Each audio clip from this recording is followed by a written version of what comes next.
إن الحمد لله نحمده ونستعينه ونستغفره ونعوذ بالله من شرور أنفسنا ومن سيئات أعمالنا من يهده الله فلا مضل له ومن يضلله فلا هادي له وأشهد أن لا إله إلا الله وحده لا شريك له وأشهد أن محمدا عبده ورسوله أما بعد فإن خير الحديث كتاب الله وخير الهدي هدي محمد صلى الله عليه وسلم وشر الأمور محدثاتها وكل محدثة بدعة وكل بدعة ضلالة وكل ضلالة في النار.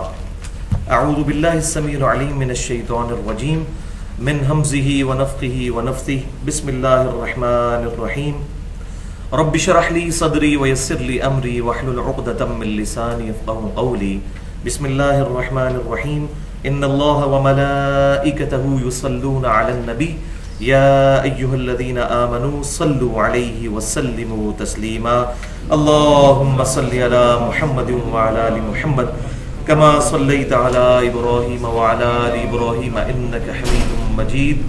اللهم بارك على محمد وعلى آل محمد كما باركت على إبراهيم وعلى آل إبراهيم إنك حميد مجيد. الحمدللہ آج 6 اپریل 2013 کو ہفتے کے دن قرآن کلاس نمبر 98 کے تحت انشاءاللہ تعالی سورۃ الانعام کی آیت نمبر 50 پر مزید گفتگو کریں گے. پچھلے ہفتے جو ہم نے گفتگو کی تھی اسی آیت مبارکہ پر، وہ تقریباً 88 منٹ کی گفتگو تھی جو ہماری ویب سائٹ اہل سنت پاک.com پر مسئلہ نمبر 6A کے نام سے اپلوڈ ہو چکی ہے ہمارے یوٹیوب کے چینل 720085 کے تھرو. اور اس گفتگو کا ٹاپک تھا علم الغیب سے متعلق فرقہ وارانہ نظریات کا تحقیقی جائزہ. آج کا درس اسی کی کنٹینیوشن اور تسلسل ہے، اور آج انشاءاللہ تعالی مسئلہ نمبر 6B کے نام سے ہم لیکچر کو ڈسکس کریں گے، جس کا عنوان ہے الہام، کشف اور خوابوں کی حقیقت سے متعلق فرقہ وارانہ نظریات کا تحقیقی جائزہ. اور خوابوں میں بھی پرٹیکولر امام کائنات سید الاولین والآخرین شفیع المذنبین رحمت للعالمین سیدنا و مولانا امام اعظم محمد رسول اللہ صلی اللہ علیہ وسلم کی خواب میں زیارت، اس کے بارے میں اپروپریٹ عقیدہ کیا ہونا چاہیے. تو یہ ہے مسئلہ نمبر 6B، الہام، کشف اور خوابوں کی حقیقت سے متعلق فرقہ وارانہ نظریات کا تحقیقی جائزہ. بھائیو، جہاں تک علم لدنی کی حقیقت کا تعلق ہے، یعنی بعض لوگوں کا یہ عقیدہ ہے کہ سینہ بسینہ علم بھی قرآن و سنت کے پیرلل ٹرانسفر ہوتا ہے، تو اس ٹاپک پر اسی سال محرم الحرام کے مہینے میں 1434 ہجری میں ہی میں نے 80 منٹ کی گفتگو کی تھی مسئلہ نمبر 55A کے نام سے علم لدنی سے متعلق فرقہ وارانہ نظریات کا تحقیقی جائزہ. اور اس میں جو باطنیت کا مکتبہ فکر رکھنے والے لوگ ہیں ان کی چیزوں کو میں نے علمی دلائل کے ساتھ ایڈریس کیا تھا. آج میں اس ٹاپک کو ڈسکس نہیں کروں گا جو کہا جاتا ہے کہ خضر علیہ السلام آتے ہیں انسانی شکل میں اور لوگوں کو ایجوکیٹ کرتے ہیں. وہ علم لدنی کا ٹاپک ہے. پھر آج کے لیکچر سے پہلے میں وہی اعلان کر دوں کہ بھائیو، الحمدللہ میری روٹی دین کے ساتھ نہیں جڑی ہوئی، اور یہ میں بات بار بار ریپیٹ کرتا ہوں کہ میں نے فرقہ واریت کو 3 طلاقیں دے کر اور 4 تکبیریں پڑھ کر دفنا دیا ہے. کیونکہ جو بندہ فرقہ واریت میں پڑ جائے وہ کبھی بھی حق بات نہیں کرتا. اور میں جب علماء کرائم کی یعنی مجرم علماء کی کتابیں پڑھتا ہوں تو مجھے اندازہ ہوتا ہے کہ کس طریقے سے وہ واضح قرآن اور سنت کے احکامات کو چھپا جاتے ہیں صرف اپنے مکتبہ فکر کی حفاظت کرنے کے لیے. اور معذرت کے ساتھ اس حمام میں تقریباً سارے ہی ننگے ہیں. تو میرے لیے دعا کریں کہ اللہ تعالیٰ اس دن سے پہلے کہ جب معاذ اللہ استغفر اللہ میں اپنا ذریعہ معاش دین کو بناؤں، اس سے پہلے ہی اللہ تعالیٰ مجھے ایمان و عافیت کے ساتھ مدینہ شریف میں موت اور جنت البقیع میں مدفن عطا فرمائے، اور جنت الفردوس میں اپنے محبوب صلی اللہ علیہ وسلم کے قدموں میں جگہ عطا فرمائے. اور یہ تمام دعائیں ہمارے سب مسلمانوں کے حق میں قبول و منظور فرمائے. بھائیوں میں 31 سال تک بریلوی رہا، اس کے بعد کچھ عرصہ دیوبند کے ساتھ گزرا، پھر اہل حدیث کے ساتھ، پھر اہل تشیع کے ساتھ۔ اب بھی سب کے لیکچر سنتا ہوں، جس کی حق بات ہے قبول کر لیتا ہوں، اور جہاں پر کوئی غلطی دیکھتا ہوں تو پوائنٹ آؤٹ کرنے کی کوشش کرتا ہوں۔ اور ایک مسلمان کا ایٹیٹیوڈ یہی ہونا چاہیے کہ کسی بھی دوسرے کلمہ گو اہل قبلہ کی تکفیر کیے بغیر اس کی غلطی علمی طریقے سے اس پر واضح کی جائے۔ میرا جھگڑا صرف ان مجرم علماء کے ساتھ ہے جنہوں نے اپنے فرقے کی حفاظت کرتے ہوئے امت سے حق بات چھپائی اور لوگوں کو اپنی مرضی کی انٹرپریٹیشنز قرآن و سنت کی کر کے ان کا قبلہ خراب کر دیا، اور حتیٰ کہ خوابوں کو، اور یہاں تک کہ جو شیطانی خواب ان کو آتے ہیں ان کو عوام کے اندر پروپیگیٹ کر کے انہوں نے روٹی اور روزی کا سلسلہ چلایا ہوا ہے، وَلِعَوْذُ بِاللَّهِ تَعَالَى۔ آج کی گفتگو میں انشاءاللہ کل 11 آیات آئیں گی، مینلی جو ہے کراس ریفرنس کے طور پر۔ ان سے متعلق آپ کو ایک ایک پیج مل چکا ہے جس پہ وہ 11 کی 11 آیات پرنٹڈ فارم میں موجود ہیں۔ جہاں تک احادیث کا تعلق ہے تو آج جتنی بھی احادیث میں بیان کروں گا تمام کے ریفرنسز بتا دوں گا کہ یہ کون سی کتاب سے حدیث ہے، اور جو کریٹیکل حدیث ہوگی اس کا انٹرنیشنل نمبر بھی بتا دوں گا، جو علماء حرمین اور بیروت کی انٹرنیشنل نمبرنگ چل رہی ہے پوری دنیا میں، اور اسی کے مطابق مکتبۃ الشاملہ جو عربی سافٹ ویئر ہے اور عربی کتب جو ہیں چھپتی ہیں، اور پاکستان میں دارالسلام والے اسی انٹرنیشنل نمبرنگ کے اوپر احادیث کی کتابیں چھاپتے ہیں۔ اس کے باوجود اگر کسی کی کوئی کیوری ہو تو وہ لیکچر کے اینڈ میں مجھ سے پوچھ سکتا ہے، لیکن لیکچر کے دوران گفتگو کا ڈیکورم خراب نہیں کرنا چاہیے، بلکہ حق بات کو بڑی تسلی کے ساتھ سننا چاہیے۔ یہی ایک مسلمان کا ایٹیٹیوڈ ہے۔ اور میں اپنی ای میلز کا جواب بھی بڑا ریگولرلی دیتا ہوں، ہر ہفتے درجنوں اور بسا اوقات سینکڑوں ای میلز کا جواب دینا پڑتا ہے، اور میرا ای میل کا ایڈریس ہے mirza_95@yahoo.com۔ اس تمہیدی گفتگو کے بعد اب آج کے مرکزی ٹاپک کی طرف آتے ہیں جو 3 اہم ترین علمی پوائنٹس پر مشتمل ہے، اور ان 3 پوائنٹس کا اجمالی تعارف میں شروع میں ہی کروا دیتا ہوں تاکہ ہماری لیکچر میں دلچسپی قائم رہے۔ اور یہاں پر میں علا وجہ بصیرت یہ بات کر دوں کہ آج جو میں ٹاپک ایڈریس کرنے جا رہا ہوں، میرے علم کی حد تک آج تک کسی بھی شخص نے نہ اپنی تحریر میں اور نہ اپنی تقریر میں اس ٹاپک کو اس طریقے سے ایڈریس کیا ہے۔ الحمدللہ وہ آپ کو سننے کے بعد اندازہ بھی ہو جائے گا۔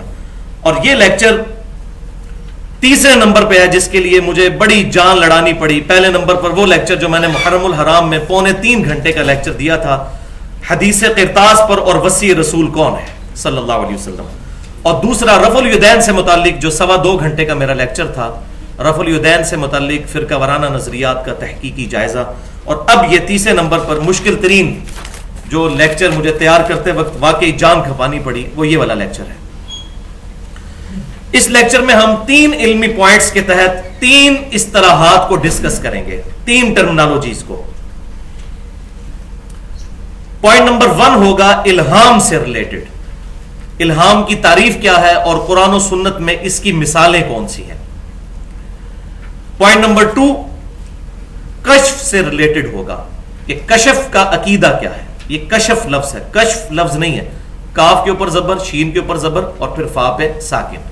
تو کشف کے بارے میں عقیدہ کیا ہے کتاب و سنت کی روشنی میں۔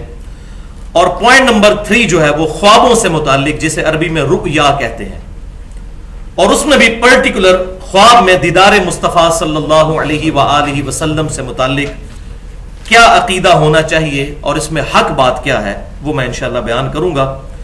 اور اسی میں انشاءاللہ تعالی میں 5 خواب احادیث کی کتابوں سے بتاؤں گا کہ جو نبی صلی اللہ علیہ وسلم کی وفات کے بعد صحابہ نے، تابعین نے، تبا تابعین نے اور تبا تبا تابعین نے نبی صلی اللہ علیہ وسلم کو خواب میں دیکھا، اور الحمدللہ یہ حق ہے۔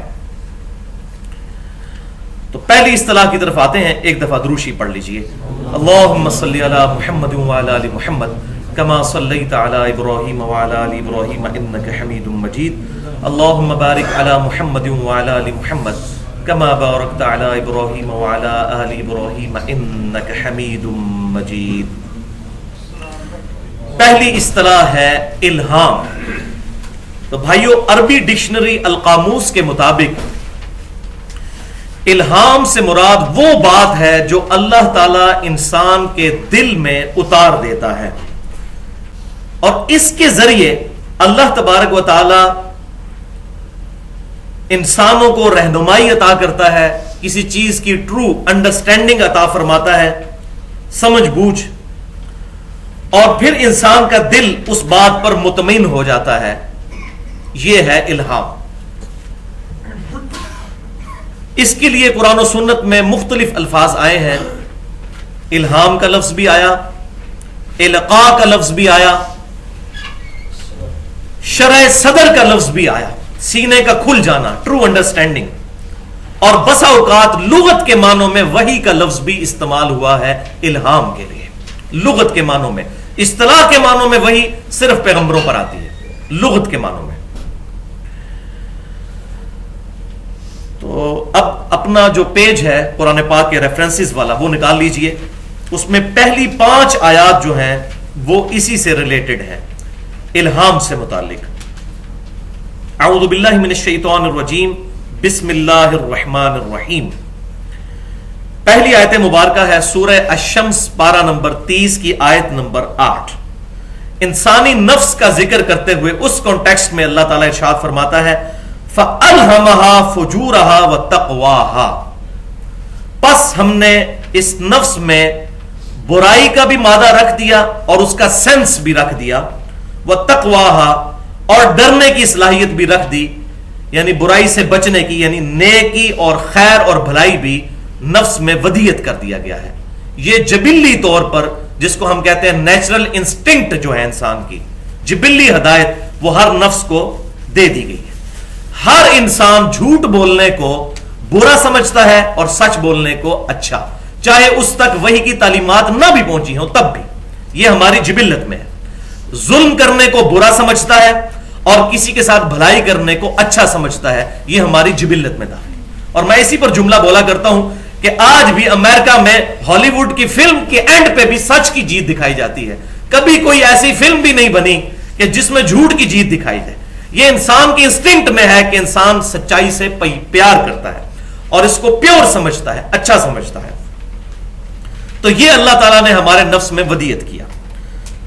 پھر دوسری آیت سورۃ الاعلیٰ کی پہلی 3 آیات، تو سورۃ الاعلیٰ کی انہی 3 آیات کے کانٹیکسٹ میں، خصوصاً پہلی آیت کے کانٹیکسٹ میں، مسند امام احمد میں صحیح سند کے ساتھ یہ حدیث ہے کہ آپ صلی اللہ علیہ وسلم جب بھی سبح اسم ربک الاعلیٰ تلاوت فرماتے تھے تو سبحان ربی الاعلیٰ کہا کرتے تھے۔ تو پاکی بیان کرو اپنے رب کے نام کی جو کہ بلند مرتبے والا ہے، الذی خلق فسوی، وہ جس نے چیزوں کو تخلیق فرمایا اور ان کو بڑی پرفیکشن کے ساتھ ان کا تسویہ کیا، والذی قدر فہدی، جس نے ہر شے کا ایک اندازہ مقرر فرمایا، فہدا، اور اسے جبلی ہدایت دے دی۔ بچے کو پیدا ہوتے ہی ماں کے پستان سے دودھ چوسنے کی جبلی ہدایت، نیچرل انسٹنکٹ اس میں اللہ تعالیٰ نے ڈال دی ہے۔ اسی طریقے سے بکری کے اندر یہ جبلی ہدایت موجود ہے، اس کے سامنے آپ جتنا مرضی فریش قیمہ ڈال دیں وہ اس کی طرف تھوکے گی بھی نہیں، گھاس کی طرف اٹریکٹ ہوگی، یہ اس کی جبلی ہدایت ہے۔ شیر کے سامنے آپ جتنی پیاری سبزیاں لا کے رکھ دیں وہ کبھی بھی اس کی طرف نہیں دیکھے گا، وہ گوشت کی طرف جائے گا۔ تو یہ ساری کی ساری چیزیں اللہ تعالیٰ نے ہر مخلوق میں ودیت کی ہیں، والذی قدر فہدی۔ تیسری آیت ایک پرٹیکولر الہام، ایک خاص جانور کا اللہ تعالیٰ نے ذکر کیا، سورۃ النحل کی آیت نمبر 68، اور اسی جانور کے نام پر، اسی کیڑے کے نام پر اس کا نام سورۃ النحل ہے، یعنی شہد کی مکھی۔ وَأَوْحَى رَبُّكَ إِلَى النَّحْلِ، اور تمہارے رب نے وحی کی شہد کی مکھی کی طرف۔ اب یہ دیکھیں وحی کا لفظ بھی یہاں استعمال ہوا ہے، یہ لغت کے معنوں میں ہے، الہام کیا، اس کے دل پر القاء کی۔ یہ بات، یہ وہ وحی جلی نہیں ہے جو پیغمبروں کی طرف ہوتی ہے۔ وحی عربی زبان میں کہتے ہیں خفیہ طریقے سے کسی کو بات بتا دینا۔ تو تمہارے رب نے وحی کی یعنی الہام کیا، الی النحل، شہد کی مکھی کی طرف، ان اتخذی من الجبال بیوتا، کہ تو گھر بنا پہاڑوں کے اندر، ومن الشجر، اور درختوں میں، وَمِمَّا يَعْرِشُونَ، اور جتنی بھی بلند چیزیں ہیں، جتنی بھی چھتیں ہیں، جتنی بھی اونچی بیلیں ہیں، ان میں تو گھر بنا.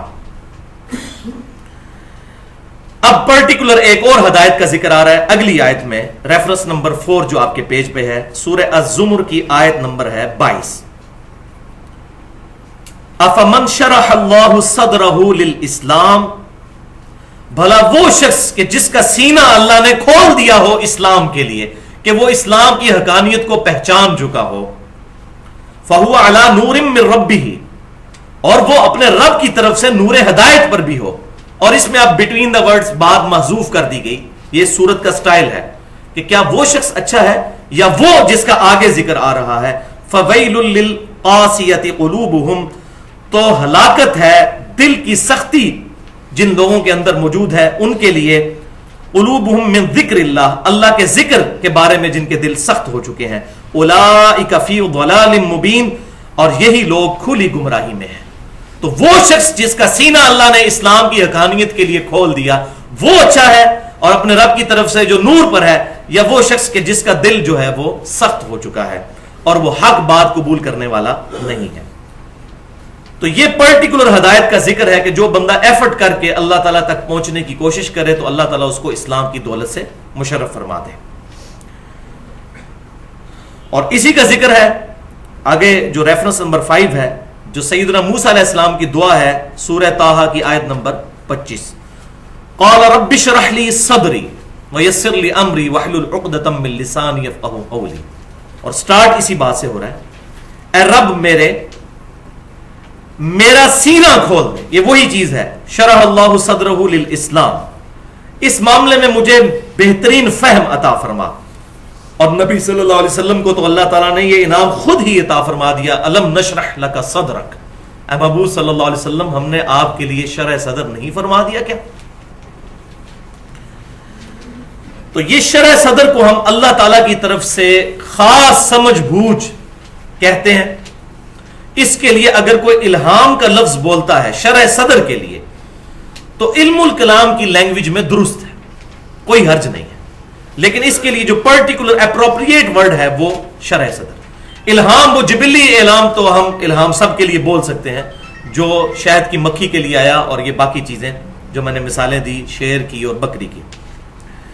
تو شرح صدر ٹرو انڈرسٹینڈنگ کو حدیث شریف میں تفقہ فی الدین بھی کہا گیا ہے. صحیح بخاری اور صحیح مسلم کی متفق علیہ حدیث ہے، اور صحیح بخاری کے کتاب العلم چیپٹر میں انٹرنیشنل نمبرنگ کے مطابق 71 نمبر حدیث ہے کہ امام کائنات صلی اللہ علیہ وسلم نے فرمایا، اللہ تعالیٰ جس کے ساتھ بھلائی کا ارادہ فرماتا ہے اسے دین کی فقہ عطا فرما دیتا ہے. دین کی ٹرو انڈرسٹینڈنگ، یہ وہ فقہ حنفی فقہ شافی نہیں ہے، دین کی ٹرو انڈرسٹینڈنگ اس کو فقہ عطا فرما دیتا ہے. اور پھر ساتھ ہی آپ صلی اللہ علیہ وسلم نے فرمایا، انما انا قاسم واللہ یعطی، بے شک میں تقسیم کرنے والا ہوں اور عطا فرمانے والا اللہ ہے. تو یہ کس کانٹیکسٹ میں بات ہو رہی ہے؟ علم دین. یہ ایک ٹکڑا اٹھایا ہوا ہے بعض لوگوں نے اور وہ کہتے ہیں جی سب کچھ نبی صلی اللہ علیہ وسلم تقسیم کر رہے ہیں دنیا میں. تو یہ پوری حدیث نہیں پڑھتے. وہ حدیث یہ ہے کہ میں دین اللہ سے سیکھتا ہوں، اللہ مجھے دین سکھاتا ہے، میں تقسیم کرنے والا ہوں. یہ دین کے کانٹیکسٹ میں ہے. اس کی کئی ایک مثالیں احادیث کے اندر موجود ہیں، زبانی مجھے درجنوں مثالیں یاد ہیں صرف صحیح بخاری اور صحیح مسلم سے. لیکن یہاں پر میں ایک نمائندہ مثال دوں گا. صحیح بخاری اور صحیح مسلم کی متفق علیہ حدیث ہے. صحیح بخاری میں انٹرنیشنل نمبرنگ کے مطابق 1400 نمبر اور صحیح مسلم میں 124 نمبر حدیث.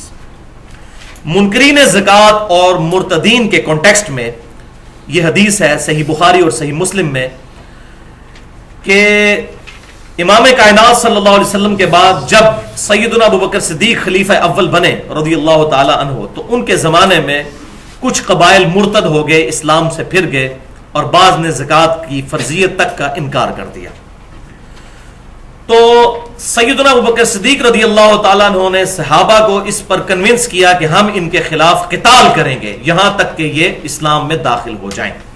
تو سیدنا عمر نے کہا کہ اے ابوبکر رضی اللہ تعالیٰ عنہ، آپ کیسے ان کے خلاف قتال کر سکتے ہیں جبکہ یہ کلمہ گو ہیں، اور ہم نے نبی صلی اللہ علیہ وسلم سے یہ بات سنی ہے کہ اللہ تبارک و تعالی نے اس شخص کو ہماری تلوار سے محفوظ کر دیا ہے جس نے لا الہ الا اللہ کی گواہی دی اور اسلام کے حق میں وہ داخل ہو گیا. تو یہ زکات ہی نہیں دیتے نا, باقی سارے کام تو کر رہے ہیں, زکات کے منکر ہیں, حق اسلام پر تو ہے. تو سیدنا ابوبکر صدیق رضی اللہ تعالیٰ عنہ نے بڑا پیارا جواب ارشاد فرمایا.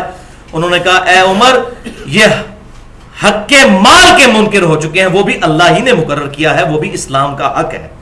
جو کوئی زکات اور نماز کی فرضیت میں فرق کرے گا میں اس کے خلاف قتال کروں گا. جو نبی صلی اللہ علیہ وسلم کے مبارک زمانے میں ایک بھیڑ بھی دیتا تھا اور آج وہ بھیڑ دینے سے انکار کر دے زکات میں, اس کے خلاف بھی میں تلوار اٹھاؤں گا جب تک کہ وہ توبہ نہ کر لے. تو سیدنا عمر کہتے ہیں کہ مجھے یہ بات سمجھ آ گئی کہ سیدنا ابوبکر صدیق رضی اللہ تعالیٰ عنہ کا سینہ اللہ تعالیٰ نے کھول دیا ہے اس معاملے میں. یہ سیم الفاظ انہوں نے استعمال کیے کہ اللہ نے ان کا صدر جو ہے وہ اس کی شرح فرما دی ہے. عام آدمی کے لیے بھی صحیح بخاری اور صحیح مسلم کی, صحیح بخاری میں حدیث ہے, انٹرنیشنل نمبرنگ مطابق 1162 نمبر حدیث ہے دعائے استخارہ کے بارے میں, کہ آپ صلی اللہ علیہ وسلم ایسے معاملات جن میں دنیا میں کام کرتے ہوئے معاملہ مشتبہ ہو جائے, ایمبیگوس ہو جائے, اس کے لیے آپ صلی اللہ علیہ وسلم استخارہ تعلیم فرمایا کرتے تھے کہ 2 رکعت نفل پڑھو, اس کے بعد اپنے رب کے حضور اس معاملے کے لیے, دنیاوی معاملے کے لیے دعا کرو. اس کے الفاظ کچھ اس طرح ہیں کہ اے رب میرے, اگر یہ معاملہ جو میں کرنے جا رہا ہوں یہ میرے حق میں بہتر ہے تو اس کو میرے لیے آسان کر دے, اور اگر یہ میرے حق میں میری دنیا کے اعتبار سے, میری آخرت کے اعتبار سے نقصان دہ ہے تو اس معاملے کو مجھ سے پھیر دے اور مجھے اس معاملے سے پھیر دے, اور پھر مجھے اس معاملے پر راضی بھی کر دے. یعنی وہ جب میرا نقصان ہو, وہ میری خواہش پوری نہ ہو تو مجھے راضی بھی کر دے اس معاملے پر. تو یہ آپ صلی اللہ علیہ وسلم نے دعائے استخارہ تعلیم فرمائی.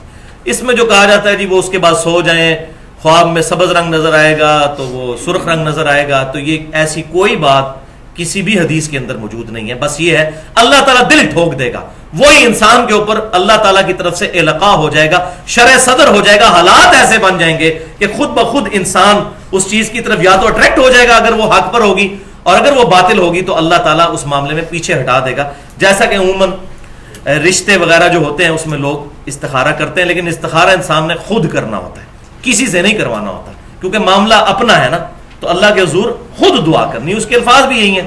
تو یہ ٹاپک جو ہے مکمل ہوا. الہام کہہ لیں, القاء کہہ لیں, شرع صدر کہہ دیں, یہ ساری کی ساری چیزیں قیامت تک کے لیے جاری ہیں. اللہ تعالیٰ کی طرف سے یہ معاملات چلتے رہیں گے. اس کی میں نے 2 مثالیں بھی پیش کر دیں. اب آ جاتے ہیں پوائنٹ نمبر 2 کی طرف. پوائنٹ نمبر 2 جو ہے یہ ہے کشف سے ریلیٹڈ. کشف کا لفظ عربی زبان میں القاموس ڈکشنری کے مطابق استعمال ہو جاتا ہے کسی چیز کے کھولنے کے لیے. دروازے کو بھی جو کھولا جاتا ہے, اس کا پردہ ہٹایا جاتا ہے, تو اس کے لیے بھی کشف کا لفظ استعمال ہوتا ہے. کشف کی اصطلاح قرآن و سنت میں سوائے ان لغت کے معنوں میں کہیں بھی استعمال نہیں ہوئی. یہ خالصتاً تصوف کی ٹرم ہے. آپ دیکھ لیں, علی بن عثمان حجویری المتوفا 465 ہجری, انہوں نے کتاب لکھی کشف المحجوب, پردوں کا کھل جانا. تو تصوف میں بنیادی کتاب مانی جاتی ہے فارسی زبان میں, بلکہ کہا جاتا ہے دنیا میں پہلی کتاب ہے جو تصوف میں لکھی گئی. اسی طریقے سے امام محمد غزالی کی کتاب ہے المتوفا 505 ہجری, مکاشفۃ القلوب, دلوں کے معاملات کھل جانا. تو وہاں بھی یہ کشف کا لفظ انہوں نے استعمال کیا. اور ان صوفیاء کا ماننا یہ ہے کہ یہ بھی کشف الہام ہی کی طرح ہوتا ہے, بیداری اور نیند کی درمیانی کیفیت میں, اور بیداری کے قریب کے انسان کو چیزیں دکھا دی جاتی ہیں, پردے ہٹا دیے جاتے ہیں, انسان میلوں دور, ہزاروں میل دور دیکھ لیتا ہے, یہ سارے معاملات اس پر کھل جاتے ہیں. ہزاروں میل دور کیا, کشف المحجوب کے اندر جو بایزید بستامی پر چیپٹر باندھا ہے علی بن عثمان حجویری صاحب نے, بریلوی اور دیوبندیوں کے یہ مشترکہ بزرگ ہیں علی بن عثمان حجویری, جن کو مشہور داتا صاحب کہتے ہیں. ان کی کتاب کا ترجمہ کشف المحجوب کا فضل الدین گوہر صاحب بریلوی مکتبہ فکر کے عالم ہیں, ان کا ترجمہ چھپ چکا ہے ضیاء القرآن سے, اور دیوبند کا ترجمہ جو ہے عبدالرؤف صاحب کا, ان کا بھی چھپ چکا ہے. اس میں بایزید بستامی کے اوپر جو چیپٹر ہے اس میں انہوں نے لکھا علی بن عثمان حجویری نے کہ بایزید بستامی جب تیسری دفعہ حج کے لیے گئے تو انہوں نے اللہ تعالیٰ کو بھی بیداری میں دیکھ لیا. وَلِعَاذُ بِاللَّهِ تعالی. یہ ہے جی وہ کشف کے گل. جبکہ سورۃ الاعراف میں اللہ تعالیٰ نے موسیٰ علیہ السلام کے بارے میں واضح فرما دیا لن ترانی، تم مجھے نہیں دیکھ سکتا. اے موسیٰ علیہ السلام تم مجھے نہیں دیکھ سکتے. اور تذکرۃ الاولیاء ایک کتاب ہے شیخ فرید الدین عطار المتوفا 634 ہجری، 8 سے تقریباً سمجھ لیں آپ 800 سال پہلے. اس کا ترجمہ بھی ہمارے بریلوی مکتبہ فکر کے علماء اور دیوبند دونوں نے چھاپا ہے، اور اس کے اکثر حوالے فضائل اعمال کے اندر شیخ ذکریہ صاحب بھی لے کے آئے. اس کتاب میں بھی جو بایزید بستامی میں جو چیپٹر ہے ان پہ باندھا گیا ہے، اس میں یہاں تک لکھا ہے کہ انبیاء میں سے صرف نبی صلی اللہ علیہ وسلم کو معراج ہوئی، اور اولیاء میں سے معراج ہوئی بایزید بستامی کو. معراج کا لفظ ہے اور سبوں کے صفے کالے کیے ہوئے ہیں بایزید بستامی کی معراج، اور اس میں بتایا کہ وہ عرش تک پہنچ گئے، اللہ تعالیٰ کے ساتھ ان کی کنورسیشن ہوئی، اور یہ سارے کے سارے معاملات، اور اس کو انہوں نے نام دیا کشف کا. استغفر اللہ واتوب الیہ من کل ذنب واتوب الیہ. اس کائنات میں صرف ایک ہستی نے اپنے رب کو دیکھا ہے، اور وہ ہمارے امام کائنات سید الاولین والآخرین شفیع المذنبین رحمت للعالمین سیدنا و مولانا امام اعظم محمد رسول اللہ صلی اللہ علیہ وسلم کی مبارک ذات ہے، اور وہ بھی نیند کی حالت میں. وہ میں نے پچھلی دفعہ بتایا تھا جامعہ ترمذی میں صحیح سند کے ساتھ انٹرنیشنل نمبرنگ کے مطابق 3235 نمبر حدیث ہے، اور یہ حدیث مشکات المصابیح میں انٹرنیشنل نمبرنگ کے مطابق 748 نمبر حدیث ہے. اس کو شیخ البانی رحمہ اللہ بھی صحیح کہتے ہیں، اور شیخ زبیر علی زئی صاحب بھی صحیح کہتے ہیں، اور امام ترمذی نے بھی اسے صحیح لکھا اور فرمایا کہ میں نے خود امام بخاری سے یہ بات پوچھی تو انہوں نے بھی فرمایا کہ یہ حدیث صحیح ہے. لہذا یہ صحیح بخاری میں تو نہیں حدیث، لیکن امام بخاری نے اس کی توثیق کی ہے. امام ترمذی ان کے سب سے لاڈلے شاگرد تھے، تو امام ترمذی نے ان کا یہ حکم جو ہے وہ 7 ترمذی شریف میں نوٹ کیا کہ نبی صلی اللہ علیہ وسلم فرماتے ہیں کہ آج رات معاذ ابن جبل کہتے ہیں کہ آپ صلی اللہ علیہ وسلم فجر کی نماز پڑھانے کے لیے تھوڑا لیٹ آئے، اور فرمایا میرے لیٹ آنے کی وجہ یہ ہے کہ آج رات میں نے اپنے رب کو بڑی اچھی صورت میں خواب کی حالت میں دیکھا. اور بڑی لمبی حدیث ہے، وہ کبھی موقع ملا تو میں انشاءاللہ بیان کروں گا. اور اسی کانٹیکسٹ میں صحیح مسلم میں بھی کتاب الایمان میں سیدنا ابن عباس کا قول ہے کہ نبی صلی اللہ علیہ وسلم نے دل کی آنکھوں سے اپنے رب کو 2 دفعہ دیکھا. تو دل کی آنکھوں سے مراد وہی خواب کے اندر، لیکن یہ کہہ رہے ہیں کہ بایزید بستامی نے دیکھا. بولے اعوذ باللہ. تو پھر بایزید بستامی کا مرتبہ تو موسیٰ علیہ السلام سے بھی زیادہ ہو گیا. موسیٰ علیہ السلام کو تو اللہ نے فرمایا تو مجھے نہیں دیکھ سکتا. ہاں قیامت میں ہر مؤمن کو، یہ اہل سنت کا اجماعی عقیدہ ہے، اللہ کا دیدار نصیب ہوگا. صحیح بخاری اور صحیح مسلم میں الحمدللہ درجنوں احادیث موجود ہیں، اور یہ قیامت کے دن بڑے انعامات میں سے ایک انعام یہی ہے، بلکہ سب سے بڑا انعام یہی ہے الحمدللہ. اب یہ صوفیاء کا یہ جو معاملہ کشف والا ہوا تو اس سے بڑے بڑے اس امت کے علماء بھی متاثر ہوئے بغیر نہیں رہ سکے. حتیٰ کہ مجھے حیرانگی ہوتی ہے کہ امام ابن تیمیہ جیسی شخصیت جنہوں نے پوری زندگی تصوف کے رد میں گزاری، یہاں پر آ کر وہ بھی بڑی برے طریقے سے پھنس گئے. اور ان کا جو مجموعہ الفتاوی ہے اس کی 11ویں جلد، وہ پوری کی پوری جلد جو ہے اس میں ایک پورا چیپٹر ہے جو سینکڑوں صفحات پر مشتمل ہے. اس کا نام ہی ہے اولیاء اللہ کے کشف کا بیان. اس کا رد نہیں کیا انہوں نے، اس کو ایکسپلین کیا ہے کہ یہ کشف حق ہوتا ہے. میں پیج نمبر بتا دیتا ہوں انٹرنیشنل نمبرنگ کے مطابق جو مکتبۃ الشاملہ میں موجود ہے. پیج نمبر 638، پیج نمبر 65 اور پیج نمبر 205، جلد 11 مجموعہ الفتاوی امام ابن تیمیہ کا. اس میں وہ لکھتے ہیں کہ بعض اللہ کے بندے ایسے ہیں کہ وہ کشف میں وہ مناظر دیکھ لیتے ہیں جو عام آدمی خواب میں دیکھتا ہے. وہی بات بیداری میں دیکھ لیا. پھر وہ لکھتے ہیں کہ اولیاء اللہ کا جو کشف ہے وہ ثابت ہے. ثابت سے مراد وہ واقعہ ثابت ہے، قرآن و حدیث سے تو وہ بھی نہیں ثابت کر سکے. اور جن چیزوں کو انہوں نے کشف ثابت کرنے کی کوشش کی وہ بالکل قرآن و سنت کی غلط انٹرپریٹیشن انہوں نے کی ہے، وہ میں آج رد بھی کروں گا.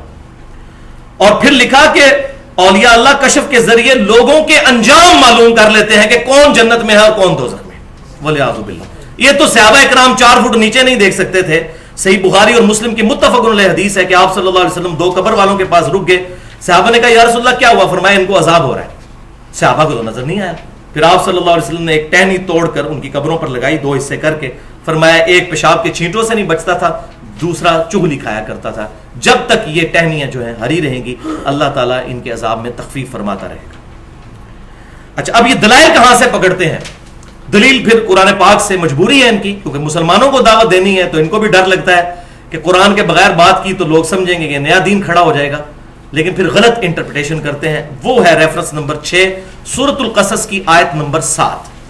وہ کہتے ہیں جی قرآن پاک میں یہ آیت ہے بسم اللہ الرحمن الرحیم وَأَوْحَيْنَا إِلَىٰ أُمِّ مُوسَىٰ کہ ہم نے وحی کی موسیٰ علیہ السلام کی والدہ کی طرف ان ارضعیہ کہ تو اپنے بچے کو دودھ پلاتی جا، اور پھر یہ آگے آیت چلتی ہے اور جب تجھے خدشہ ہو کہ اس بچے کو قتل کرنے لگیں گے تو پھر تو اس بچے کو پانی میں بہا دینا، ہم اسے تیری طرف واپس لوٹا دیں گے.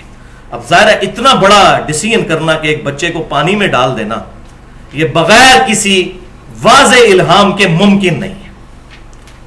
تو وہ کہتے ہیں یہ سب سے بڑی دلیل ہے کہ غیر انبیاء کو بھی وحی ہوتی ہے.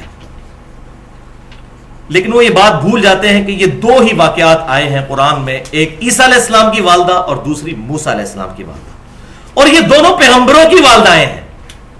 اس کے علاوہ کوئی تیسری مثال قرآن پاک میں نہیں آئی. تو یہ پرٹیکولر پیغمبروں کی وجہ سے اللہ تعالیٰ نے ان کے ساتھ یہ معاملات کیے، یہ خاص مسئلہ ہے.